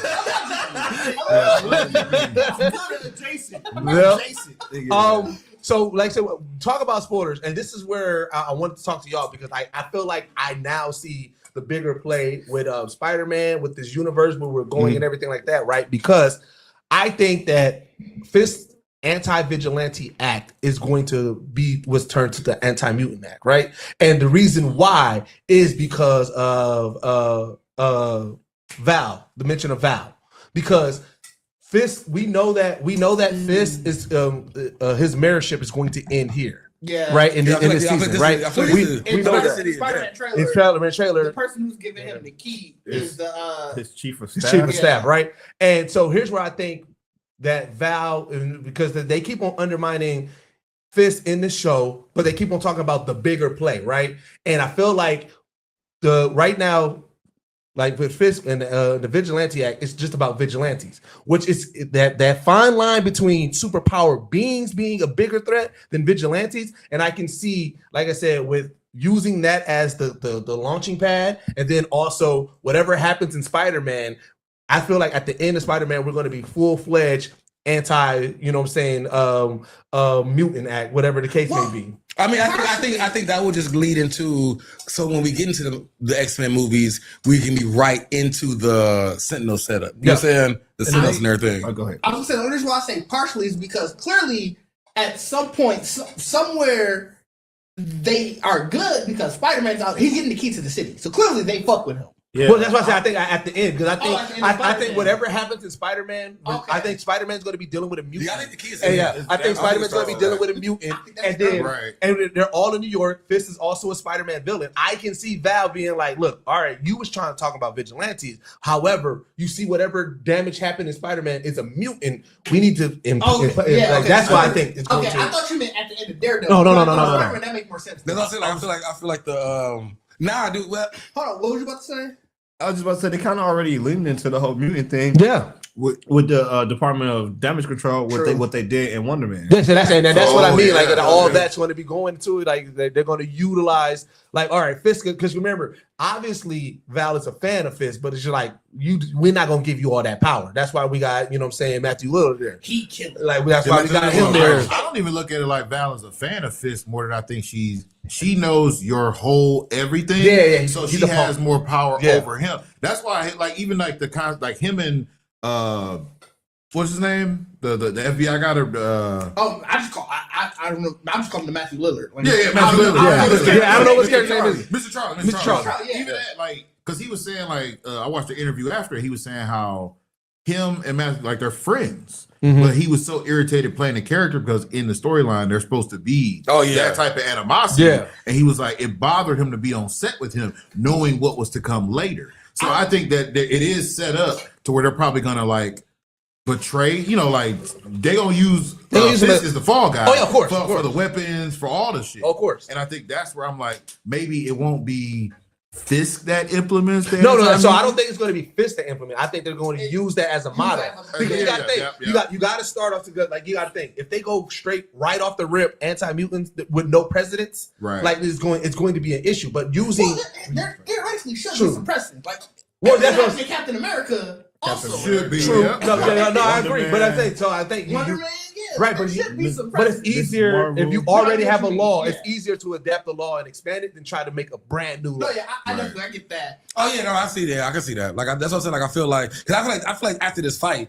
The fight, the next episode is pretty much you out of here, Fisk. You're saying, Yeah. and it's gonna Yeah, start the I build think up. so too. Yeah, I feel like the anti-vigilante act or just what he been doing, and even having shown the attack on him, and just the danger they put. Like they're gonna be like, bro, you just bring too much drama. Like, and I feel like he killed dude, boxing. Right? Like I think they're gonna be like, oh nigga, you are a monster. Like, cause that's still like an over. Like he whooped that ass. Dog, oh yeah, dude.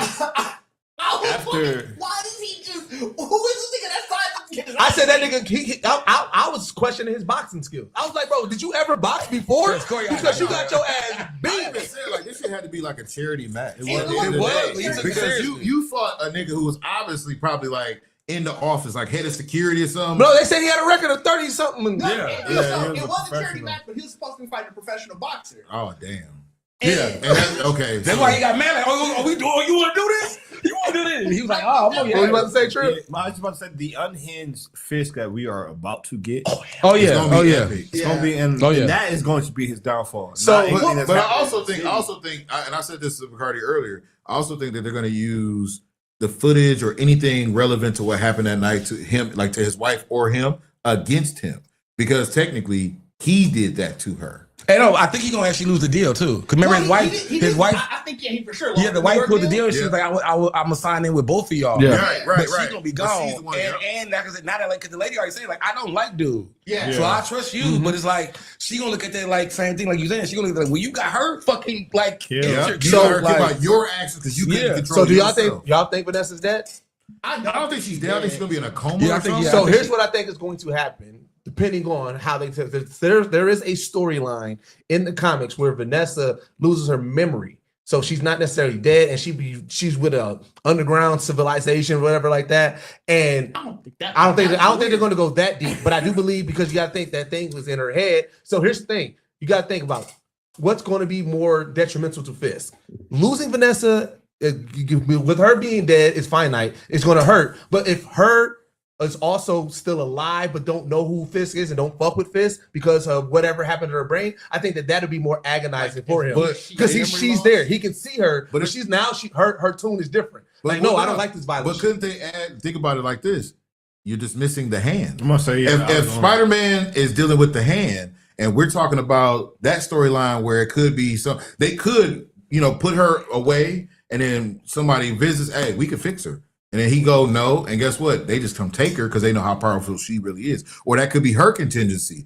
Hey, if I ever get put in a situation, I need X, Y, Z, and I was only able to find it through the hand. I mean, that might be a way to bring. But if I'm not mistaken, together. But then they would have to show Fisk getting back in the good graces with the hands. No. He wouldn't be in good graces with the hand because remember they don't fuck with him. Well, they would be fucking with her. Because we also have that time gap where she ran shit. Yeah, that's true. Yeah, like so she might.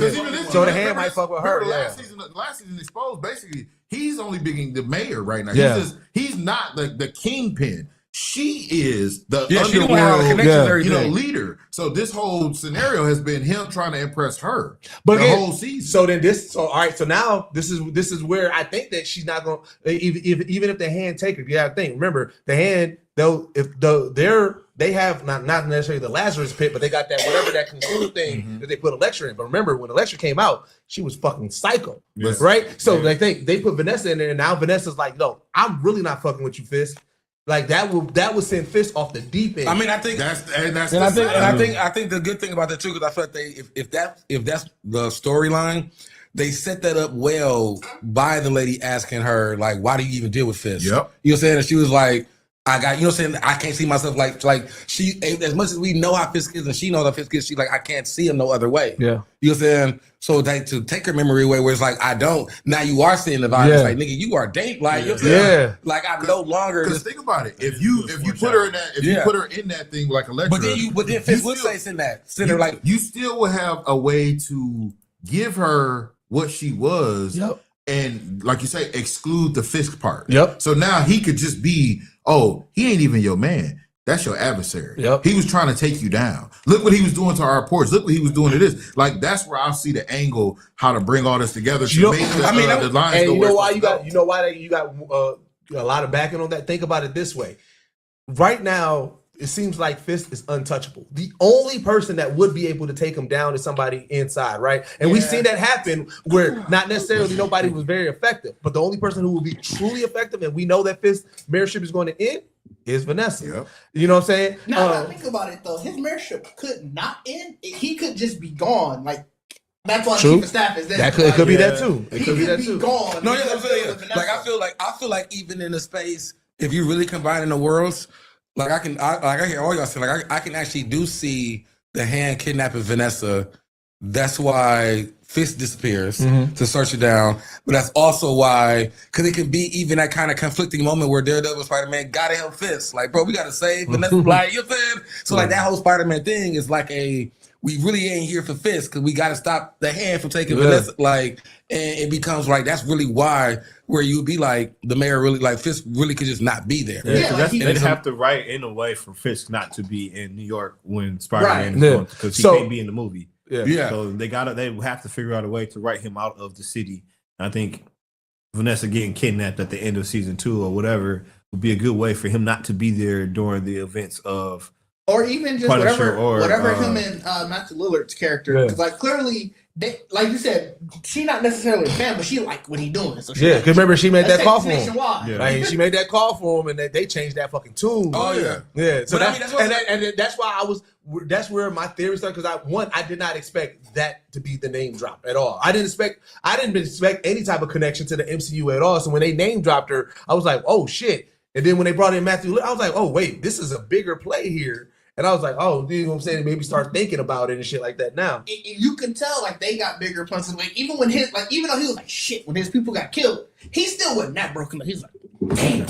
Yeah. Like, it felt like, I feel like he was more irritated that Fist got the up on him. Yeah. It was like, bitch ass shit. It felt like now I gotta go. Now I gotta do more work. That's what it felt like. It definitely felt like that. How do y'all feel about the rumors? And like I said, they got a little bit of precedence to it, but the rumors that they're going to replace the Stan Lee cameos with the Watcher cameo. Did you see it? Yeah, I didn't see it originally. You didn't see it when he first happened? When it first happened, I didn't see it until people started pointing it out. Yeah, I was about to ask. That's what you might ask questions. Did y'all see the Easter egg? The Watcher Easter egg? I didn't see it. Yeah, I didn't see it. They started pointing it out, and they haven't really confirmed. But they haven't denied it either. Yeah, I thought it was confirmed. Kyrie put me on it. I still ain't seen it. But Yeah, I thought it wasn't confirmed that it was. So is that the only episode though? It's been the only first thing I think it's happened so I put it far. in the group chat now.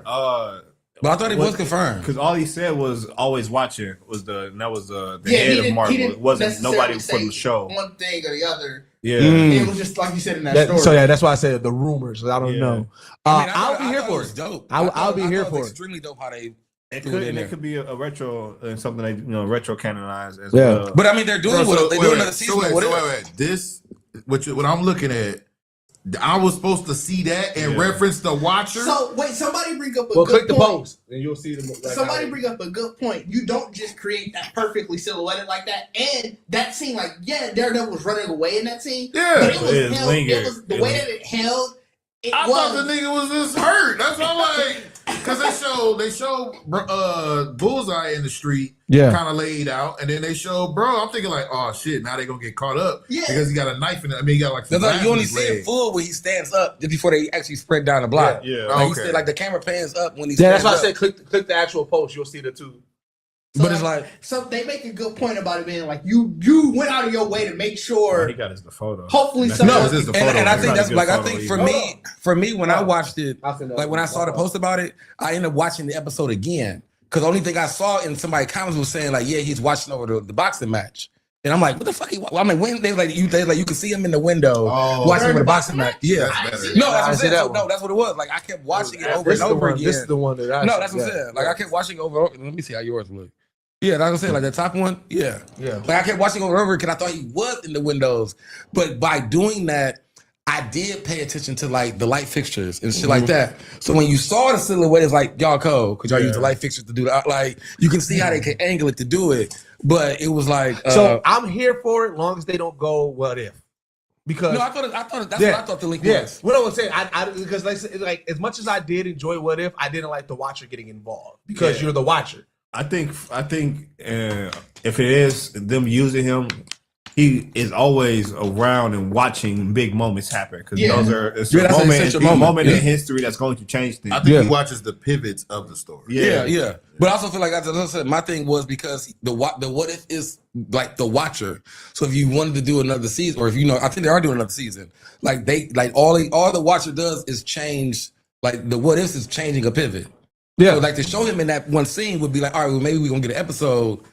Oh yeah. Be the pivot So of that, like a change. When in I that say moment. they don't go what if, meaning that like at the end of what if when the Watcher physically embodiment got in and helped. And no, like I don't want that. You don't want to see him in Daredevil, like actually in the live. I don't. Because I was confused about that. If I asked him, I'm like, is it like the animated him that I'm finna go see, or? And I feel like he like, no, it's just the head shape of the glass. So that was my fear, was that they were gonna make it cartoony. Yeah, and like I'm not here. But like I said, if you give me moments that I'm like, all right, pay attention to this moment because this is going to mean something. And when you see the Watcher as the Easter egg, I'm okay with that. Yeah, like no, that's what I said. I feel like that was dope how they did that, because I feel like that's what he looked like. Like the silhouette of him is the cartoon like version of him. You said, well, like even just looking at the scene, Daredevil is very big on just doing continuous shots.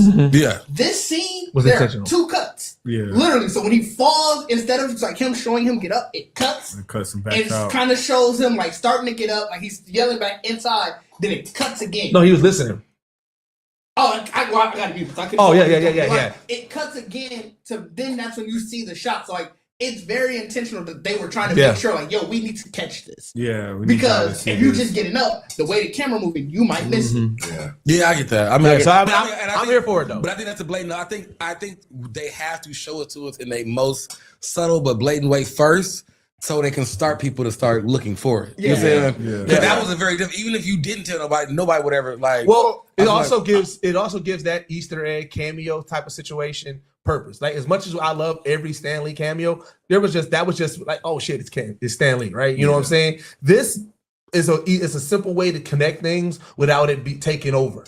You know what I'm saying? It's just like, oh shit. I mean, I think it's great marketing, because if you watch this episode and did not think that this was an important moment in the timeline, that brought you back to the world. Well, maybe, okay, let me watch that again. But now you realize, hold on, wait, this shit did just happen. You know what I'm saying? Like Vanessa did just get fucked. No, yeah, and because I even when I saw it, like when the Watcher thing became a thing in my head, it's like I just started immediately like, so what else could they do? Like, you know what I'm saying? Like, did he kill Bullseye? Did he like, or maybe like I said, that is the period or exclamation point, like I said, the canonized moment. We just did all this theorizing about the importance of Vanessa, where it might lead to it. This might be this might be it, saying like this is that, like, yes, this moment is a moment that either changed something. This is the canon moment. This is that moment. Creates the real fist that we never got so far. Right. Like, you know, and that would be, because that would be the what if.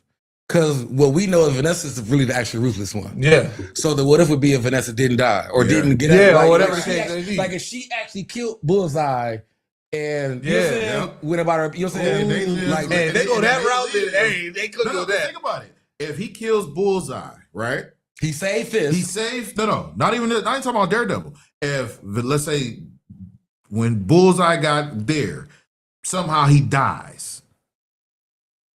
Him and Vanessa look like heroes. Right. Everything we've been saying about vigilantes. Yep. This motherfucker just murdered all these people. Yep. We got revenge. I'm the most powerful. We're the most powerful people in the world now with this message of fuck all these people. That becomes catalyst for control. Yeah.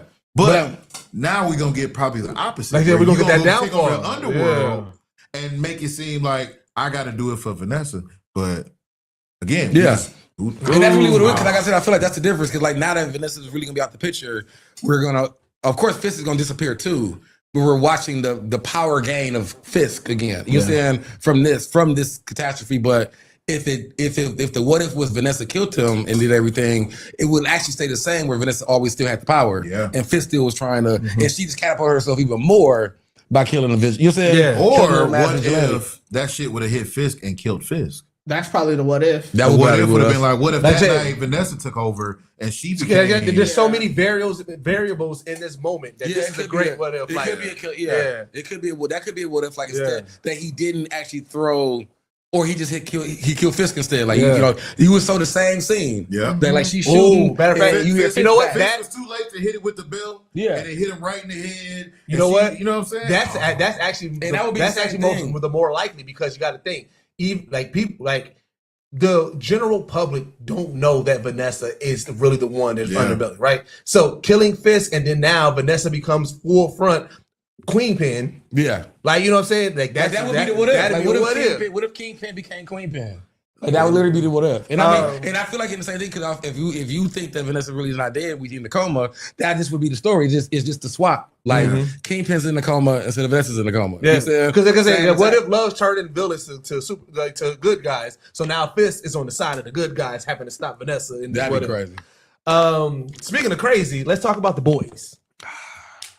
Let's talk about the boys. So real quick, because King said this, and he was saying that he'd been kind of tapped out with the boys because they're way too political, right? But the main thing I was saying is that it's not the writers' fault, because the writers have all came out and they said, no, let me tell you why. All the writers, they came out, they said, bro, we for the past 3 seasons, we've been writing the most ridiculous shit ever. Trump just has been beating us to it. So the writer actually came out. He said I had the best line for Homelander. He was like, I couldn't wait for the world to see it, but Trump already said it. So now I'm kind of bummed when we get to it. And that's the thing. They've been writing these things for Homelander, thinking that nobody's going to do this in the world. I don't believe it. And I believe it, bro. Same thing with Kingpin and Donald Trump. Me and King talked about it. We had a good talk about this. I think that one's. I agree with King. Like, I'm gonna watch the boys, but I'm off it. I'm off. I'm all on it still. Like, this shit is too close to home, and I don't care about relating all this shit but together. It's not their fault. I can understand somebody feeling that way. I ain't gonna hold you. I was kind of off. I felt like this was going on one season too. Like last season, they could have wrapped this up last season. I was ready to have this conversation even better. I enjoy, like, because I don't want to say I enjoyed the episodes, but I did. I enjoyed the story's just the same. I'm ready for it to be over. I think that's what it is. So this is me a conversation that me and him had. It led me to understand how I feel about this show, and it's that you don't know how to end a trope at all. You just want to keep winding the same shit over and over and forcing it into one episode. So it's always like even the first episode, right? I didn't care about dude with the snake penis. No, I didn't really. I really didn't care about dude with the snake penis.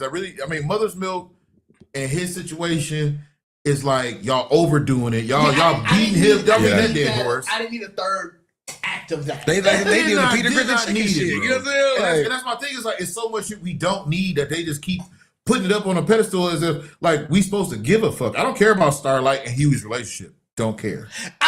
I said that in my guy's Discord immediately. I was like, bro, we 5 minutes in.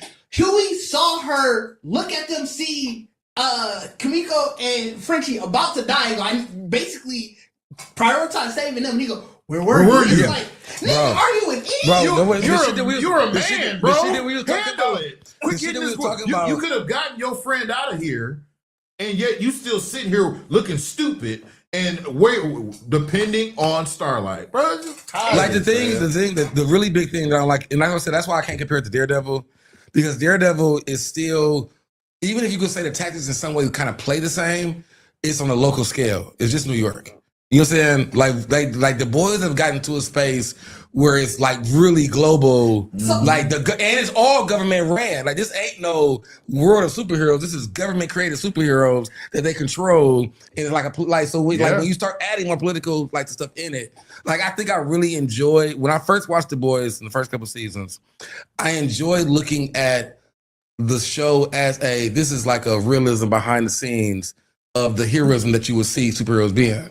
But then once what's her name, the Storm girl got in, that's when the politics got in. But to Deuces' point, obviously this is adapted off of a comic. I think all of that happened in the comics. Yeah. So that's what I'm saying. The writers, they was like we was doing beats, and they was like all this happened in the comics. Because remember this is like Homelander taking over the world. No. In the world, what they said, Homelander doing the soup taking over the government and everything. This all happened in the comics. They were saying that we added lines that we thought was going to be like, all right, we're already building this. We're going to make more ridiculous lines and more ridiculous moments that they didn't expect. They were like, we wrote this in the comics because we didn't think nobody would ever do this shit. And people are starting doing this shit. Taking over the government in comics, it has been a thing since comics have started. Yeah. So it's like, that's where it's like, I understand where you're coming from, but I can't understand on this one. Nick, Nobody ever thought we'd have a fucking comic villain as Right. But- So I can't blame the writers. When did the boys come out as a series? Like, 'cause that's what throws me. Early 2000s, maybe? Yeah. the boys. So comics? before, like, so it still has nothing to do.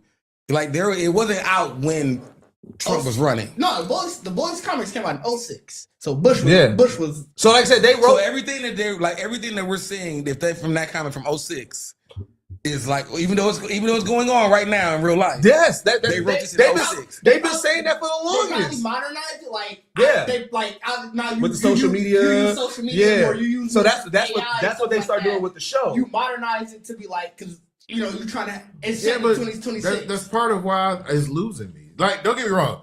Every aspect of the show is not losing me, but those aspects are because the manipulation is so stupid. And I get it. It is because it's in a different universe of suits. So they already have a trumped up praising of these people. But for y'all to like go from like y'all see the video. They upload the video. The crowd is, oh my God, this nigga about to laser everybody. And then the next scene is a TikTok of them making fun of the video. It was so like, Yeah, bro, it's this just shit spot on was for life. But That's what I'm saying. That's what I can still That's understand. what I'm saying. Like, because it's just too spot on for life. It's Well, too yeah, so much. that's what right, but again, that's what they added, like to add these beats. But again, to their point, they're saying we didn't we wrote this ridiculous because we didn't expect for people to actually do this ridiculous shit. So when people actually do it, we're like, y'all are taking away the fun. Like we gotta remember the show. I mean, that's what I said, it gotta be done. Like, the they show gotta, is like- supposed the show is supposed to poke fun at all this shit. So that's why they're doing it. But they didn't expect this to be mirror real life. There's a whole like the Onion. That was what that happened to the Onion. The Onion used to put out a magazine or not, like a newspaper. Yeah, I know. Yeah, But again, I'm sure we all know like most all outrageous the shit. most outrageous stories. And they talked about it like people don't read us anymore because the crazy stories that we could come up with started fucking happening. Like, you know what I'm saying? Like, so, like, so I still fuck with the boys' stuff. You know what I'm saying? I Like, give them kudos for predicting the future, I guess, but it's too fucking much Yeah, for me. It's too much. You know what I'm saying? I fully get Like, that. like, I feel Absolutely like spot on. It's like watching reality TV, and sometimes it is a little hard to consume. But I look at it through the lens of like this is based off of a comic. It's based off a graphic novel. yeah, Like, yeah. It just so happened that niggas really elected a supervillain. right. I mean, And so, like, for me, like, I feel like watching But it. I can linger in watching it because of I know how the comic ends and whatnot, and I want to see that whatever adaptation happens. So Yeah. that's why I'm like, it's a really give and take. Like I gotta watch the bullshit through some decent shit. That's what I'm saying. You That's know? what I'm saying. Like, it wasn't like I didn't like the episode, but that's what I was saying. Like when I was telling King, it's like I really still like watching TV for detachment.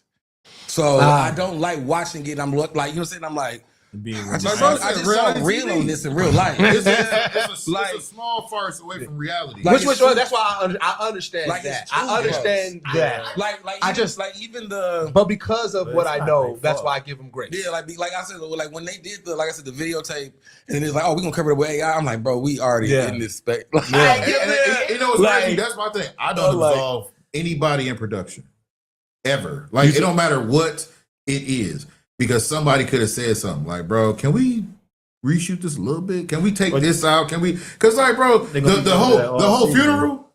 funeral. eating the babies, Bro, and all I was, that, bro. bro, you know how that's Charlie Kirk. Like, you're not gonna that was tell me Charlie that- Kirk's situation, and I just saw Drewski do it first. But now you doing it, bro. I'm tired, bro. But to be fair, it was shot before Drewski. They doing a spin off But of what? that's what I mean. We absolving production.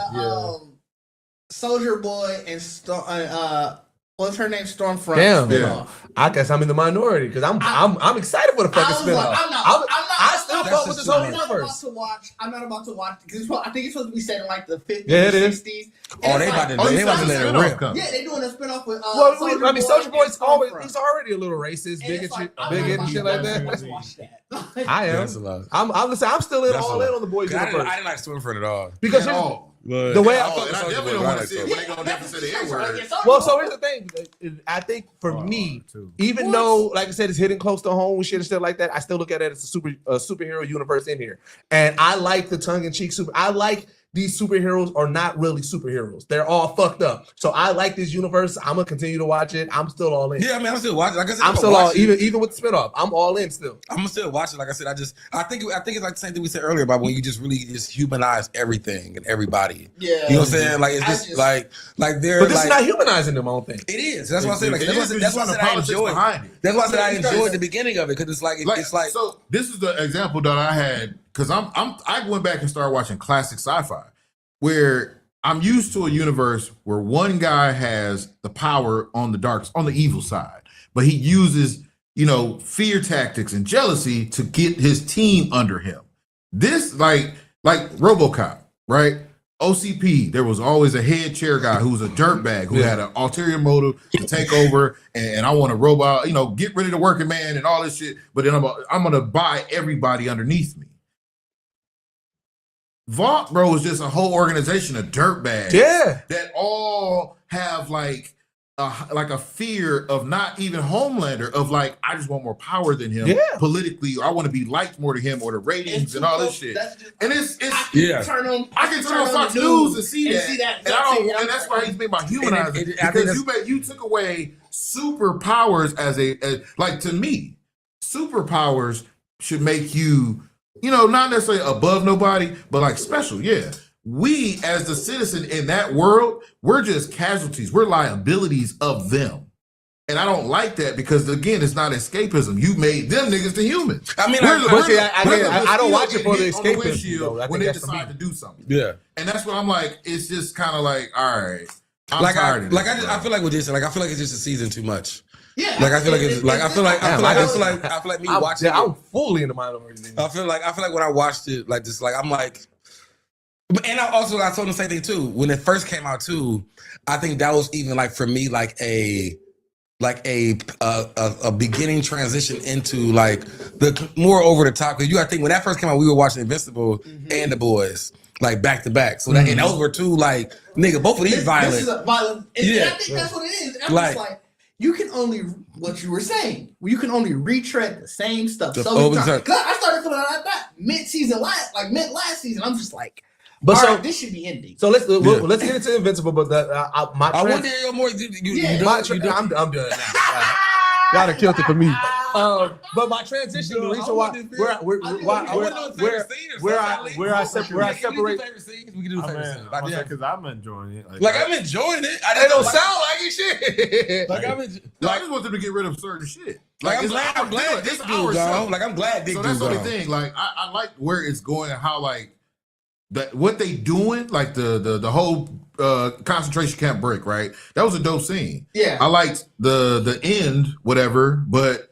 It's just certain shit has. I don't like end. how A-Train died. I didn't like that. Yeah, I didn't like that. You care for that? I thought that it was a. I thought it was a necessary death for his art. Yeah, that's right. I'll say that. I like how they connected the two. The episode. Also, I like how they collected the two moments. I don't know if you're talking about like the first time we see A-Train, right? That's with the girl getting out the car, and then for him to veer off, that'd be the cause of his death. Yep. But you know what I mean? That's why that's what I thought was trash. His whole story arc was, you can dodge somebody. Well, no. That's what his story not good. You know what? That's good. He can't. And that was part of why I felt like they could have just let him get shot in the thing. Reason why I feel like they only did it that way. To give him that redemption. That's the thing. You didn't really redeem yourself. Oh yeah, none of the heroes is full redeemed in my eyes. Even the heroes, the team, the boys, the team that we are rooting for, they're all fucked up. I ain't rooting for nobody. I want all. That's what I'm saying. We're not rooting. So the reason why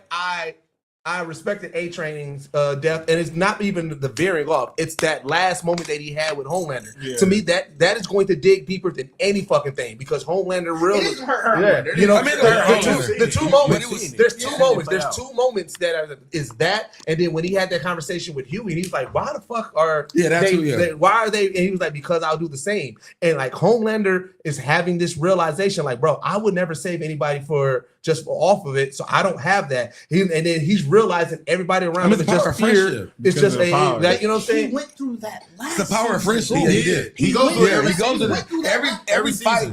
Every season is a repetitive. Like the way they have to fight Homelander is Let's move on. I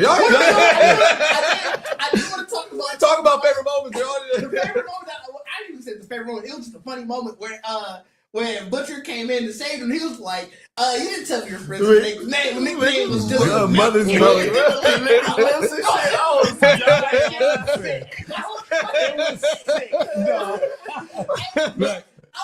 I know they had to do that scene so many times. I died every time. Nobody knew what Homelander was talking about except Homelander. Like I said, I love the preacher guy, bro. I could not wait to see his power because I knew what it was, and when he did it, I love this. I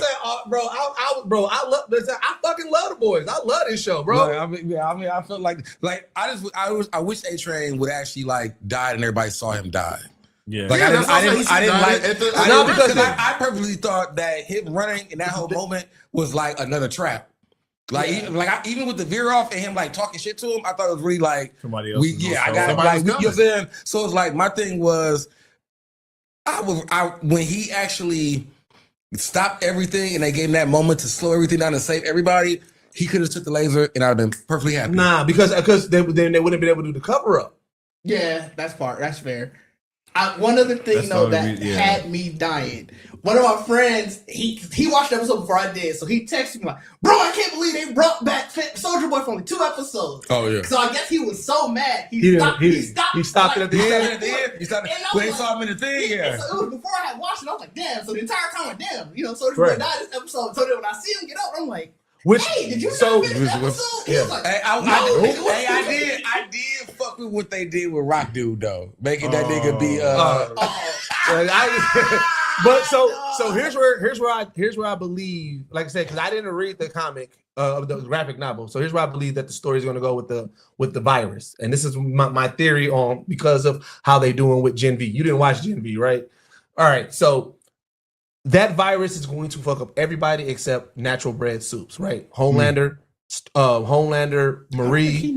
You see it? They talked about it in Gen V. Yeah, that's Soldier Boy. Soldier Boy is and Soldier Boy, right? And so the reason why Soldier Boy slid up, I feel like right now the boys, they think that they got this right, and they're going to be going off this we got this nuke for Homelander, but it's not going to work, right? And then they're going to bring in Marie, and Frenchie's going to have to use Marie's blood to test it to try to figure out a more deadlier virus that they can use. That's how I think they're going to, because they said they bring in Marie. They don't have Marie and everything in the episodes.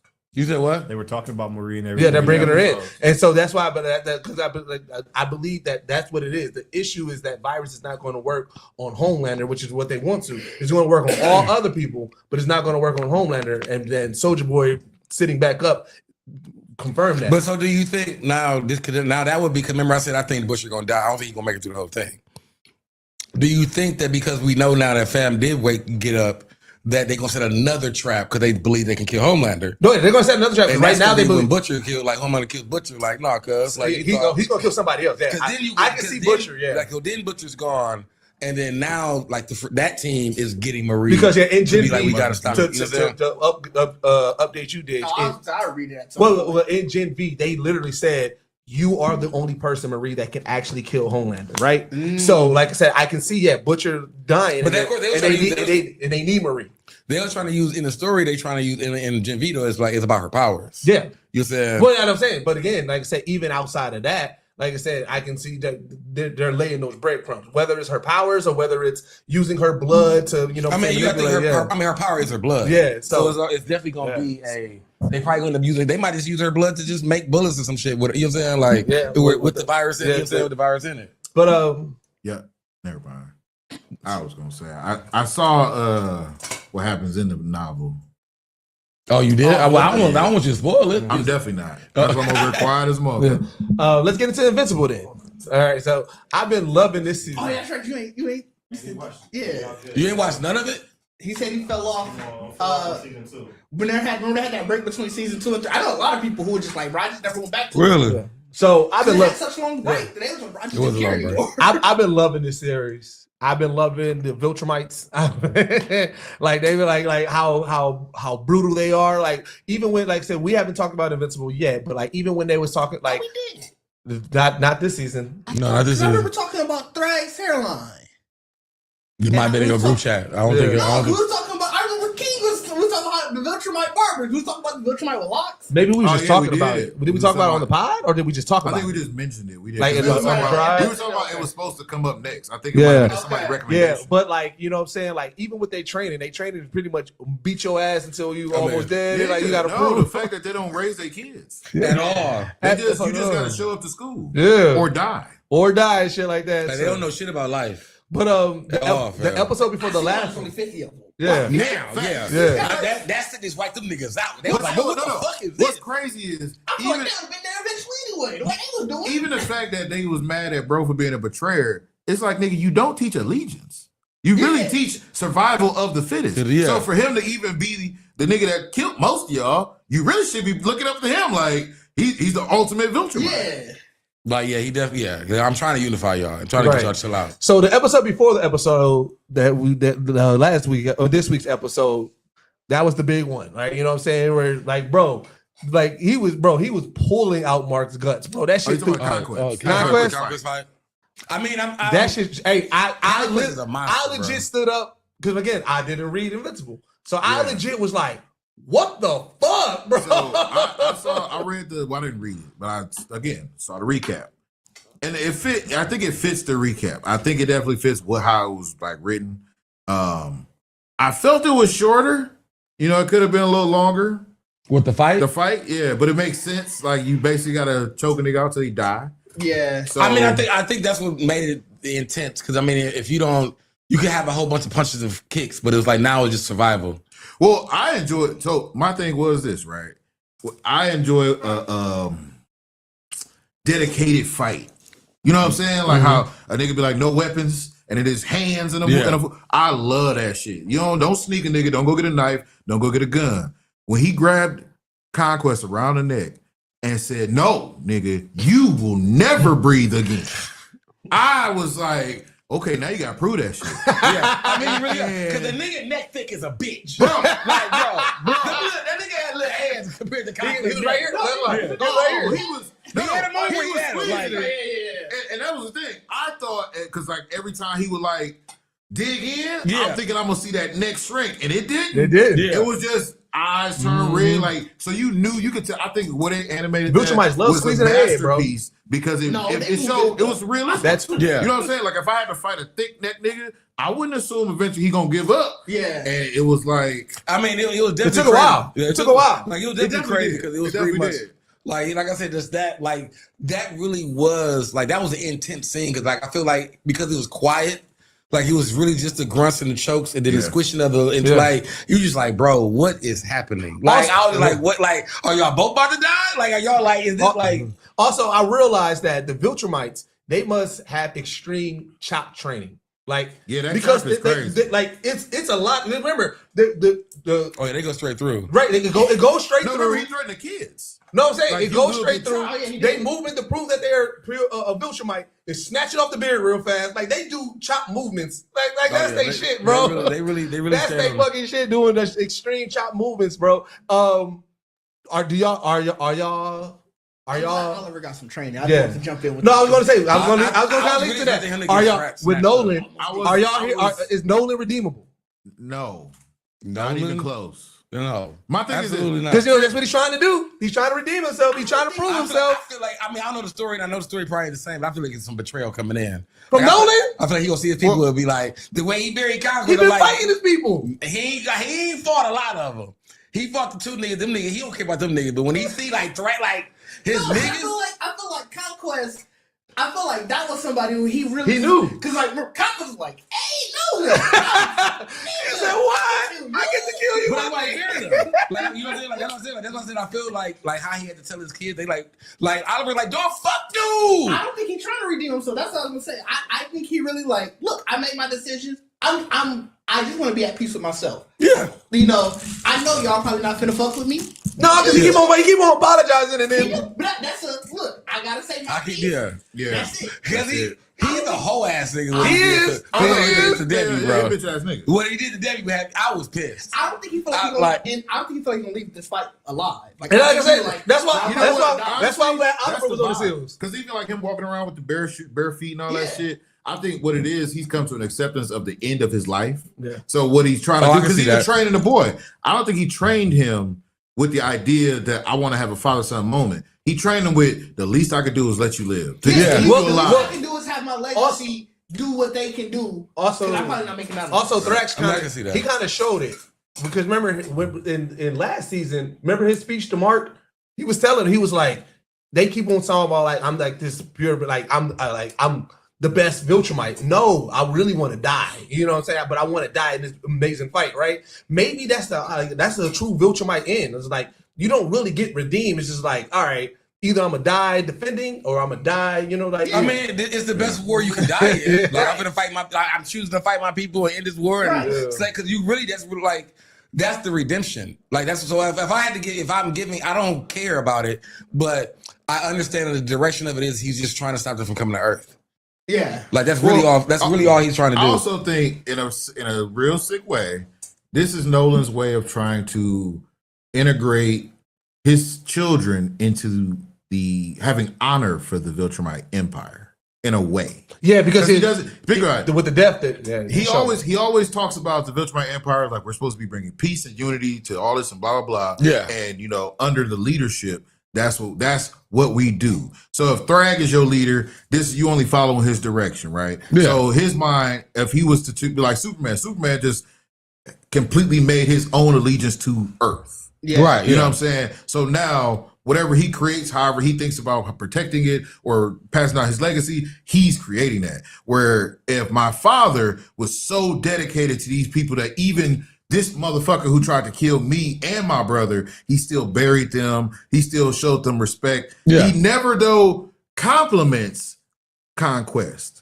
He just says he at least deserved a burial. So now, even when I fight you, like you still proud to be a Viltrumite. You may not fuck with the country. I don't fuck with how we're going. Yeah, I mean, I do agree with that. Like, I feel like this is the season in a sense in their interaction is supposed to be Mark and Oliver's like this is still your back, right? Right. Yeah. You know what I'm saying? This like, still your family. Like we've been in this, and y'all gonna be the only two left. Y'all gonna be the legacy. Yeah, like y'all gonna be the only two, so you should at least know where you came from. You know what I'm saying? Like you know about your mamas. Y'all both hate me about what I did to your mamas. Man. So, let me tell you what your daddy was on. You know what I'm saying? That's why I was glad Oliver was on his heels. Oliver was like, hey, nigga, I heard what you said, nigga. He was like, oh, no, I mean, I was just trying to be with I really want that nigga to punch him. I like that he explained that was some bitch nigga shit. He was just like, look, man, I'm sorry. I didn't mean it. I was just saying it to make Debbie feel good. But damn, man. Just remember, like, I'm new to this shit. I ain't never been a good man. I'm trying to be a good man. I'm trying to be better. I was a piece of shit for years. But he made more of a piece of shit even with. But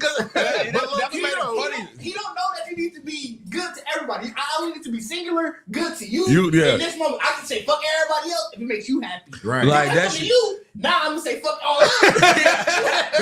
He got some real fuck nigga shit.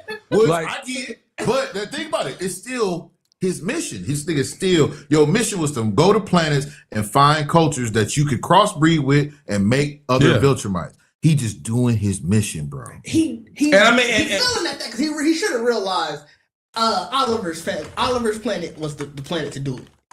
Well, he didn't. I don't think he knew about that planet at the time. Remember, he was first. But I'm saying if granted, obviously by then he was already starting to change, but it's like he should have realized like, oh, this is the planet. Look how quickly Oliver grew. That's the I mean but I mean I feel like that's why I said like the funny thing about like especially when we talk about humanizing superheroes and all that kind of shit, the funny thing about Invincible that I like about the show is that I feel like that like Nolan really just had a midlife crisis. Like when he threw a tantrum on Earth, left, it was like I'm gonna get back to work. You know what I'm saying? I'm a Viltrumite, nigga. I'm gonna go find me another planet, take over that bitch, and get my shit back. You know what I'm saying? Get my mojo back. You know what I'm saying? Like, now he in the car. I know it's true. Right. He's like, because you made another kid. Like, whoa. We not gonna be making more babies, though. All right. We went a little too far. They came on like, what the fuck is you doing over here? You must be on Earth. Like, we about to wipe all this out, nigga. Like, what is your problem? Like. So it's like, yeah, he definitely was going to. That's why I say now, like, with the barefoot and everything, he's in that spiritual journey space of like his crisis, like whatever. Well, no, remember he was reporting back. He was letting them know the progress. That's why he even said like, not on the second planet. I thought once he left Earth, he stopped. No, he was still. They were still up. Remember, because old girl came he already had a little brother.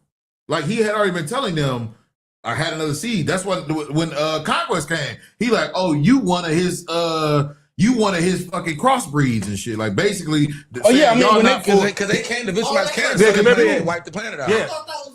I don't know why I thought it was because like they found him, but it's like, nigga, you ain't been saying stuff. No. I thought it was. I didn't know he called them in there. And they wiped the planet out. No, he didn't call them to wipe the planet out. What it was is that, like I said, he was reporting back to them, but they was like, nigga. You didn't finish your, yeah, you didn't finish, like, you was supposed to be doing this shit on Earth, right? And so then when they wiped it out, and remember he said he told Oliver, he was like, y'all planet changed me because I realized y'all was saving each other. Yep. Like that like it's funny because he went to Earth and he fell in love, but Earth didn't really change him. It was the second planet that changed him that made him say, all right, now it's fucking he went to a third world planet. Yeah. Like they ain't got much. They ain't got much. They just got They love each other. Yeah. And look what I did to your mother. That nigga was. That's why he wear no shoes. Matter of fact, he he was disgusted at Earth because he was like, y'all got these other heroes and shit. Like he was like, nah, like what the fuck is this? Like he was like, I can't wait to cut these niggas down, and then he did. Like I mean, the Guardians of the Globe, man, fuck these niggas. and I get it. Like I started watching. Which funny things about Invincible. I just started watching too, because I was like, I started for some reason. Like of course at the episode end, it might restart from whatever. So it started the first season over, and like I still think the funniest thing, one of the funniest moments, is when Mark told Debbie like, make me. And she was like, you think you big for that? You know what I'm saying? Like, you really think you tough for that? Like, I'm just saying, you're a little big. Like, right. That nigga felt so bad. Like, my bad. And then the second thing that I did not remember and did not realize, which I'm mad at them for doing that, was the first costume he put on Invincible is the costume that Bulletproof wear. Yeah. And he sold, but when he put the suit on, he's like, man, this is a hard. I've been trying to get rid of this shit. Like, you know what I'm saying? Like he told you, like I've been trying to get rid of this shit. So like you see Bulletproof in it, I'm like, you bitch ass. But hey, when he told, and that's the thing. I do love that, like his redemption arc ain't going as he thought. Because he sat with old boy. He was like, they had a good time. He was like, hey man, you know what I'm saying? Hey, I'm gonna need a new suit. He was like, nah, nigga. He was like, right. He was like, what you mean? He was like, I do heroes. He was like, you know the terror you gotta have in your heart to tell a nigga that, like, bro, I mean, you even after y'all just had beers, y'all just had beer, like, you are a bad guy, bro. Like, I am shaking right now. I feel like that nigga breathed hard, that nigga look like, oh my god, dog, like you are no longer a hero on me, but you are. I believe I just did that. I can't believe I told this nigga no. Because Nolan was so happy, he thought like, all right, finally somebody understands. Hit that nigga like, hey, so what you about to do? Yo, it's getting late. I gotta work tomorrow. That was honestly, that was probably the funniest scene. Yeah, that's it in the whole season. Because I watched that shit, dog, and I was like, I knew up there because I'm like, dog, he don't want to be around. He don't want to be there, bro. And then like as he was talking to him and shit, he's like he was trying to have like a real bro moment. Yes, he was. Like, man, you know, these hoes just don't get it, man. I'm just trying to do what I gotta do. And he like, so what you doing next week? And that nigga was like, I gotta work, bro. I ain't fucking I'll be busy. I'll be like, and he had just left. I loved it because it was like he had just left Debbie. Like, bro, you left Debbie on some whole ass shit. You trying to pull up on your other nigga. This nigga like, she got a good man. Leave her alone. Right. Yeah, you ain't up what it was. Like some straight side, like some straight bitch ass nigga. You go to the other nigga like, I heard Debbie got a boyfriend. You know what I'm saying? What you know about like, him? what you know, like, dog, if you don't go some goddamn where, bro. Like, no niggas no redemption, bro. Like, if you don't get the fuck off this planet, you know what I'm saying? The fact that you was just popping in to grab your key, like, it was true. Like, I don't even want to be stereotypical, like, on some real, like, just big as shit. Like, to pop in on planet, I'm checking on what your mama real quick. Real quick. Oh, you got somebody. Oh, okay. My bad. But I miss you though. No, you mean told her I miss you. But I miss you though. I know I was fucked up. I know I was bad. Oh, I know I was bad. God, Then, like you mad at me? All right, whatever. Let me go holler at my nigga. Hey man, I heard Debbie got a little nigga. You know what I'm saying? Is he good too? You know what I'm saying? Tell me about it. Up and up. I thought she was gonna fold. You thought she was gonna fold? The way he was talking to her, Bro, he came off like a pure bitch ass nigga. Yeah. But like the way they shot that scene. Invincible, the way Invincible said, like, hey dog, she's good now. But the way they Don't shot go back the up way there. they shot that when moment. they shot the scene, scene, the way all I can remember was how even after everything that he had said, how broken up she was after the fact. Yeah. And when she said "I loved you," she was like, like she started saying some things like, "Wait, don't take him back." No, he finna say the right word, and it finna just be. I would have. She was on his heels.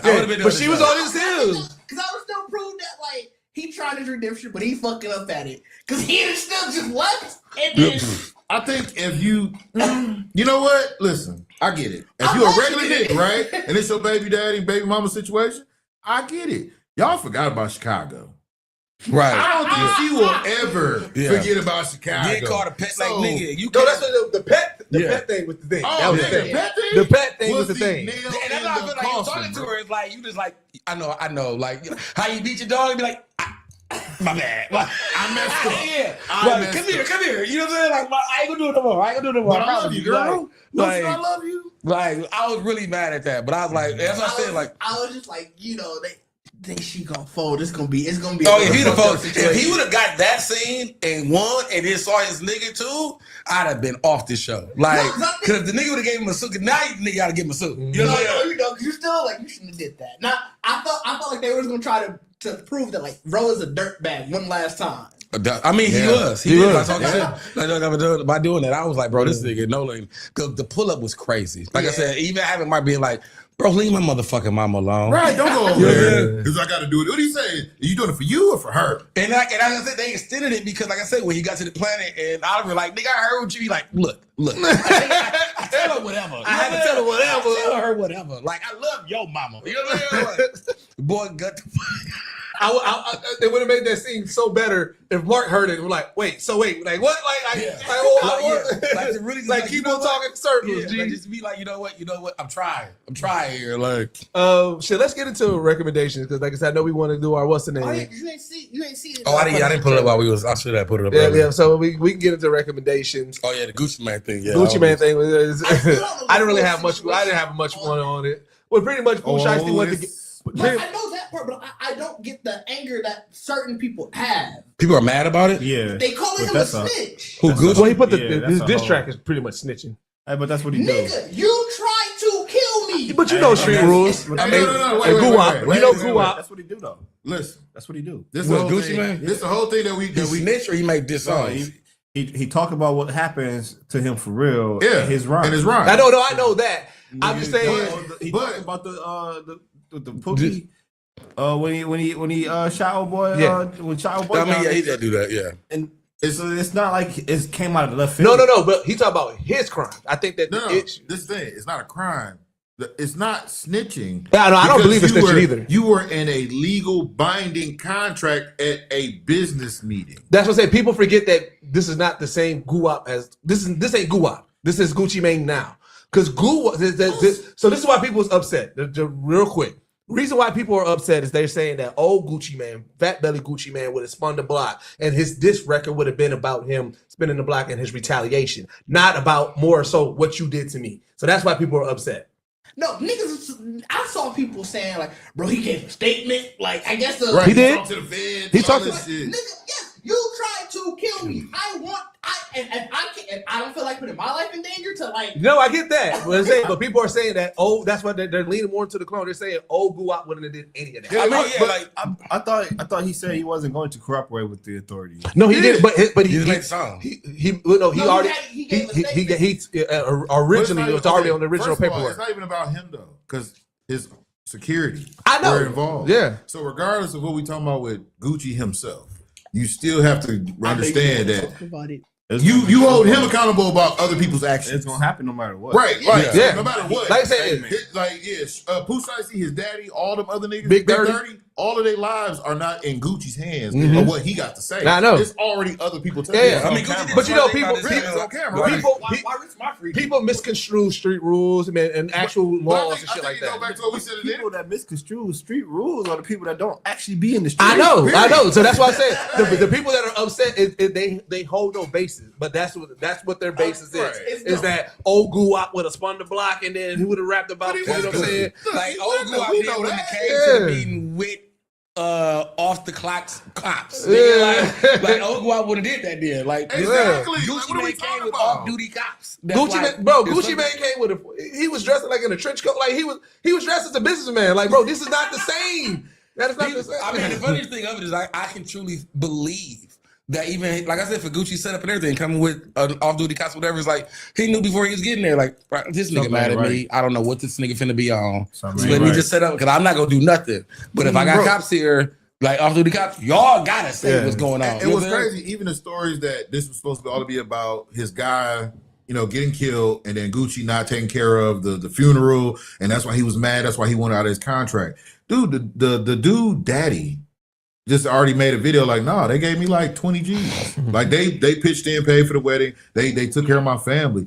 Like at the end of the day, it's just a lot of people that want to be known on the street, like social media does, for saying some outlandish shit that they know nothing about, and then wanting that person to say something back to them. The dumbest thing is about the whole situation is Pooh Shiesty was still on the bracelet. Like this nigga just on the bracelet. Push out, like, he just got out, right. still on the He's still on bracelet, paper, Right, bro. being tracked. Like, And bro, y'all took your own cell phone. Bro, took your own cell phones. You on mad CCTV, traffic yeah. footage. Yeah, no, like, You I mean, posted like, videos with the chain. like I would really, Next day. Pooh Shiesty, Pooh what? Shiesty Pooh is exactly Shiesty. who we say he is. Pooh You know what I'm Shiesty, saying? that's my dog. Like, But Pooh, you don't know I'm mention really shiesty. Like, Yeah, no, that's exactly. nah, Pooh, They you really never called him shiesty. Pooh trustworthy. Let's get into the Calling recommendation. you a truther. Right, I love that. Man. That's always. I know I talked about it. I don't think I recommended it on here, but nigga, Rooster Fighter is one of my favorite anime. I think you did just bring it up. I think you brought it up. I think he you brought it brought up. it up. He brought up at C2E2. That was his whole Oh. arc as he tweeted was trying to find that. Yeah, I was trying to find that mask and I didn't, Man. bro. I fucking love Rooster Fighter, bro, because it's kind of like the sports anime. It's the ridiculousness of, you know what I'm saying, like a shonen. Like you say, you getting the yells, you getting the scream. He has a power blast and everything, bro. But it's also the funniness of it, right? You know, it's kind of like, damn, what anime? I don't even know what anime I can think about that it has, because like the Rooster, like he a player. Like, you know what I'm saying? Like The actual main character? the main Rooster, bro. Like he said the two things that I don't ever do is I don't leave things unresolved. He was like, that's fight and love. And like, so what's crazy was he walked out on a hen earlier. She was mad. He was like, but I gotta go fight. Right. But then he was like, I can't leave it unresolved. He went back at the end to get back with the hen, but the hen already had another rooster, so he was heartbroken.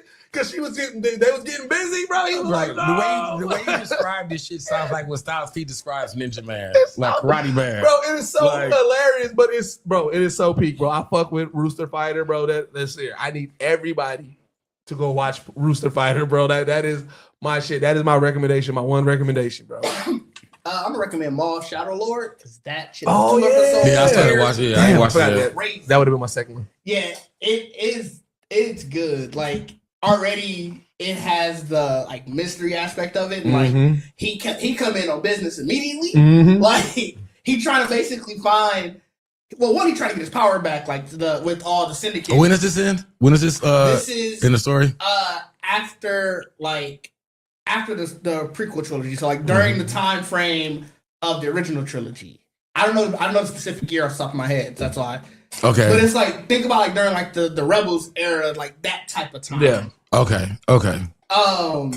But like like I said, he's trying to get all his power back, but he's also kind of trying to find a Padawan. Like he's trying to find somebody to be his apprentice. And the way he's going about it, he's so menacing. Like So it's some comedy in it, in a sense. There's some comedy in it, like just because Star Wars because it's Star comedy, Wars, yeah. yeah. Star Wars comedy. But like this one is erring on the side of more menacing because Yeah. he is doing everything from the shadows and like niggas is Right after Bad Batch. Oh, perfect. Okay, it's right after Bad Batch. Like niggas is really shook. Like they didn't say his name at first. They was like, we know him from like the Clone Wars. Like he disappeared, which mean that Right. he around doing Oh, like shit. oh yeah. And then Yeah. when they He a finally legend. said He his urban name, legend they like, now. Yeah. Bro, Maul shouldn't be around anymore. Yeah. What you mean? Oh, so like he urban legend. Damn. Oh yeah. And he moving the shadows. This nigga moving the shadows. Bro, yeah, it's so good, bro. Maul good as fuck. Yeah. That's my only one. Oh, mine would be it's an anime I just started watching. What the fuck? I just looked at it too.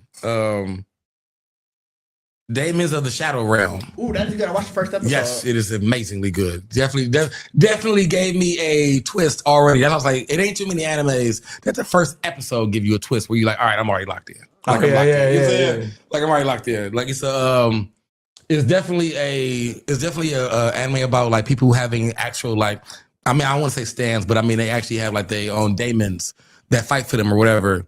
But just even in a quick thing, it's like the guy that they were protecting, the main character, like I guess this is the main character, which is pretty much, it was almost like the M. Night Shyamalan, The Village.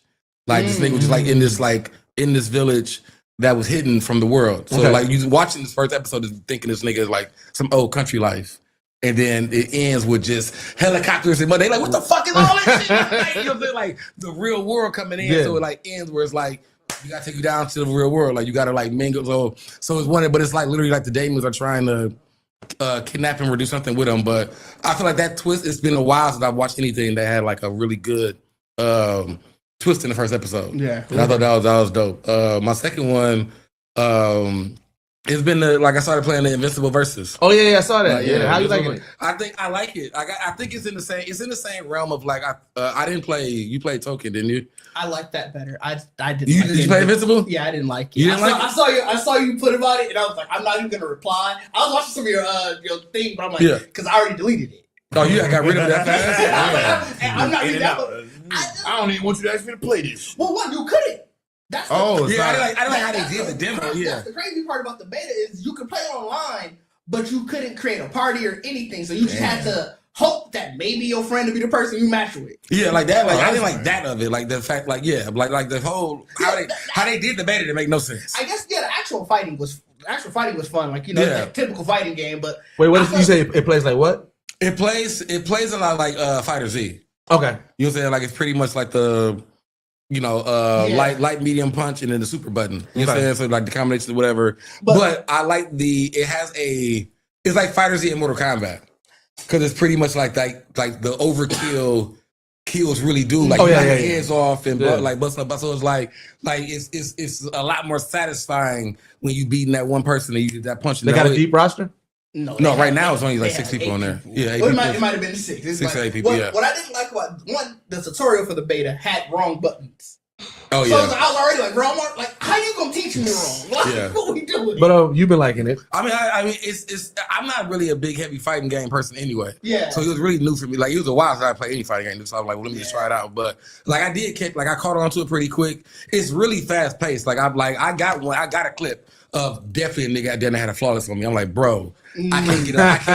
He won't get off me. Pause. You know what I'm saying? That was the part that was like stressful with the beta. Was that our first AO of the episode? That was probably the first one. But like that was the stressful part of the beta is like because you were just matching with whoever you would match. I saw one of the ones you were like, hell no. Yeah. And I had that exact. It was like this nigga was like 18-0 or some shit. I'm like, I'm only like 3 wins in. Like, no, bro. I'm not gonna do this. Yeah, you've been playing this beta for hours. I'm on match number 4. Why are you matching? Like what? Yeah. So I mean, but like because it gives you that Fighter Z where they do a lot of the tag ins. Okay. So it's like you really can get into a fight and if that person can catch you and run the combo, he can keep tagging motherfuckers back in. And I've literally died. Like, bro, this nigga really just tagging anti-tag. Just keep him like, dog, this is crazy. Like, I wish the open beta would have let you play with friends. I think maybe then I'd have had a better experience. Or even as a local, like if you just gave me computer, I can play. I couldn't even play the computer. Like you can play AI in the practice. Right, but like it doesn't feel like a real match. Like, I think if you would have been able to get a feel of that, because I don't think I would write off the game. I don't play fighting games like that. So like I probably wasn't gonna buy it right away. Yeah, I mean, if I was buying a fighting game, like I mean, I feel like I would rather play Street Fighter and all that. To be honest, you know what I'm saying? Totally honest, but I do get you still got a chance. Like if you're watching this live, you still got a chance to go play it. So it is. It's still going on this weekend. Yeah. And that was it. That was my 2. I thought y'all would have played it. It was open beta, so like I thought y'all. Yeah, it was on Xbox and PlayStation. I put the thing. I looked for it and I couldn't find it. I found the pre-order for the. So game. Yeah, it search it. The PlayStation Store, you have to select a different version. Oh, did it? Oh, like I had to actually. When I Xbox, you had to actually really put the full open beta in there. It's weird. I got 3. Oh shit! Dang. Yeah, had a good 2 weeks. it's been a minute. I been watching. I got it's a movie, a TV show, a video game. Movie is I don't know. I think King might have mentioned it. But Anacondas. The remake of Jack Black. Oh yeah. Oh, I see. It's on Netflix. It's on Netflix now, and that shit is hilarious. Is it? Yeah, I like their approach. They went with that. It's a really good story. I like how they interacted everything and how they made the story make sense and everything is top tier. And I mean, Jack Black is Jack Black. Yeah. I mean, so he gonna find a way to make shit work and make it funny. Yeah. And I think they overall did a really good job. They had a lot of callbacks to the original. They some surprise guests and cameos in there as well. It's on Netflix. Yeah, it's on Netflix. It was solid, bro. When I saw it, I was like, "Oh shit!" And I was skeptical going into it, so we made sure I we definitely ignored elevated it. And well, top tier. So for those who don't know, like I said, because this isn't even in the trailer about it, and this is where I was interested in.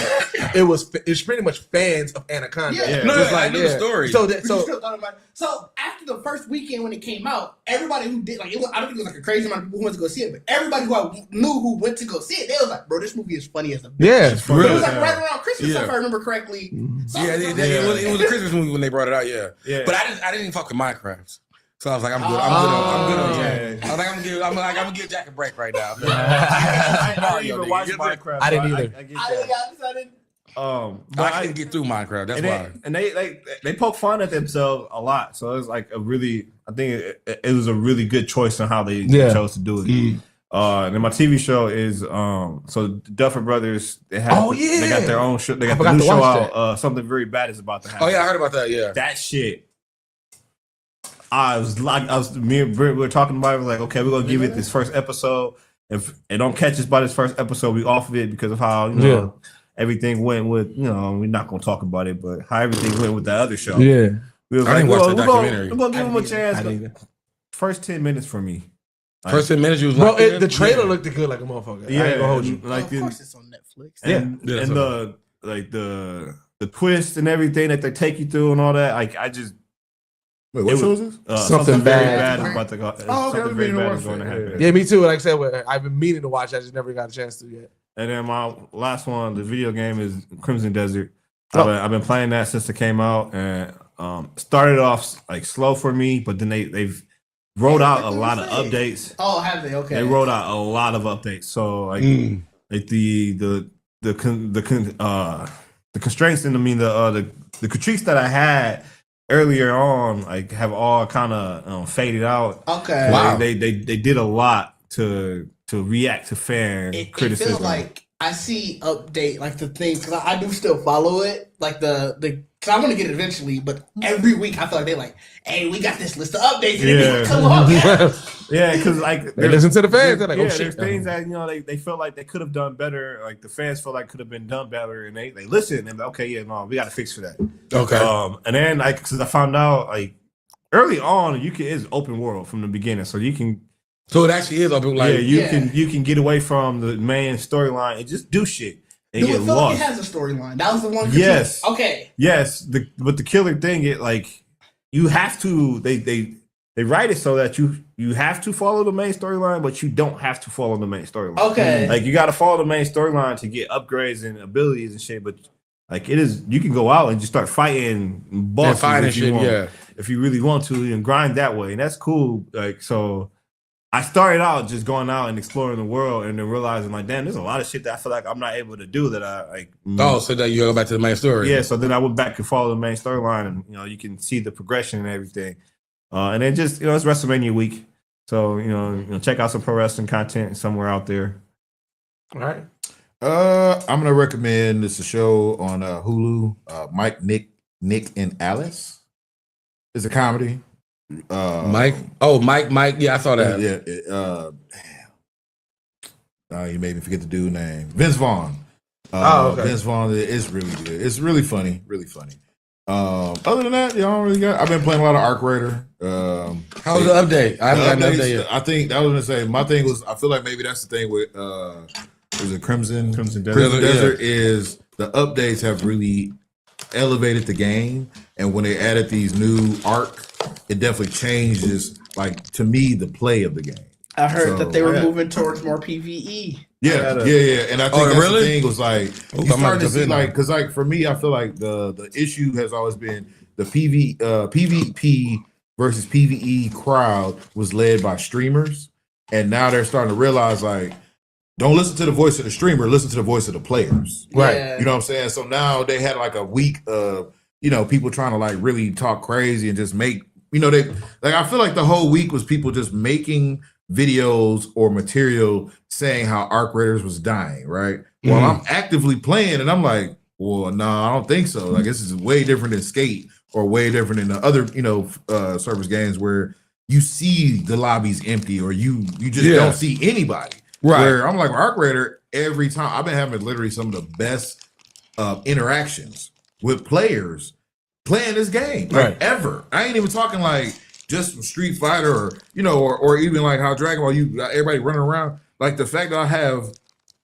interactions where I'm like looting, you know what I'm saying, a room that I needed a key card for, and a nigga walk in and be like, whoa, oh shit, my bad, bro. You know, I'm like, and they're genuinely. Oh, you get to say you having safe runs, bro. So safe, but at the same time, fun because the Arc are more aggressive. The Arc are more, the AI is smarter. So instead of it being where like, okay, this certain thing is just sitting here and I can just shoot it, no problem. Bro, I had a Rocketeer.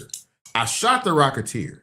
It zoomed down, saw me, shot 5 rockets in, screamed, and then ran up to the other side of the building, called 4 or 5 other fucking Arc to come and like see where I was at just so it could hover behind me, bro. That's crazy. Oh yeah, it was the wildest shit, but I felt like I was fighting Arc finally and not watching my back. Oh, I gotta shoot this thing just because I'm watching out for people. Like that's what I think they want to move for, more into because of that. Like we're gonna make the Arc more of the enemy, and you don't even have because if you do shoot them, we're gonna fuck you up. Yeah. I had a question. Since you still been on Arc Raiders heavily, TikTok has put me in a random Arc Raider pigeonhole. Yeah. So have you heard the legends of what? The Hairpin Bandit. Oh yeah, I did. Oh, that be in the whatchamacallit in the games.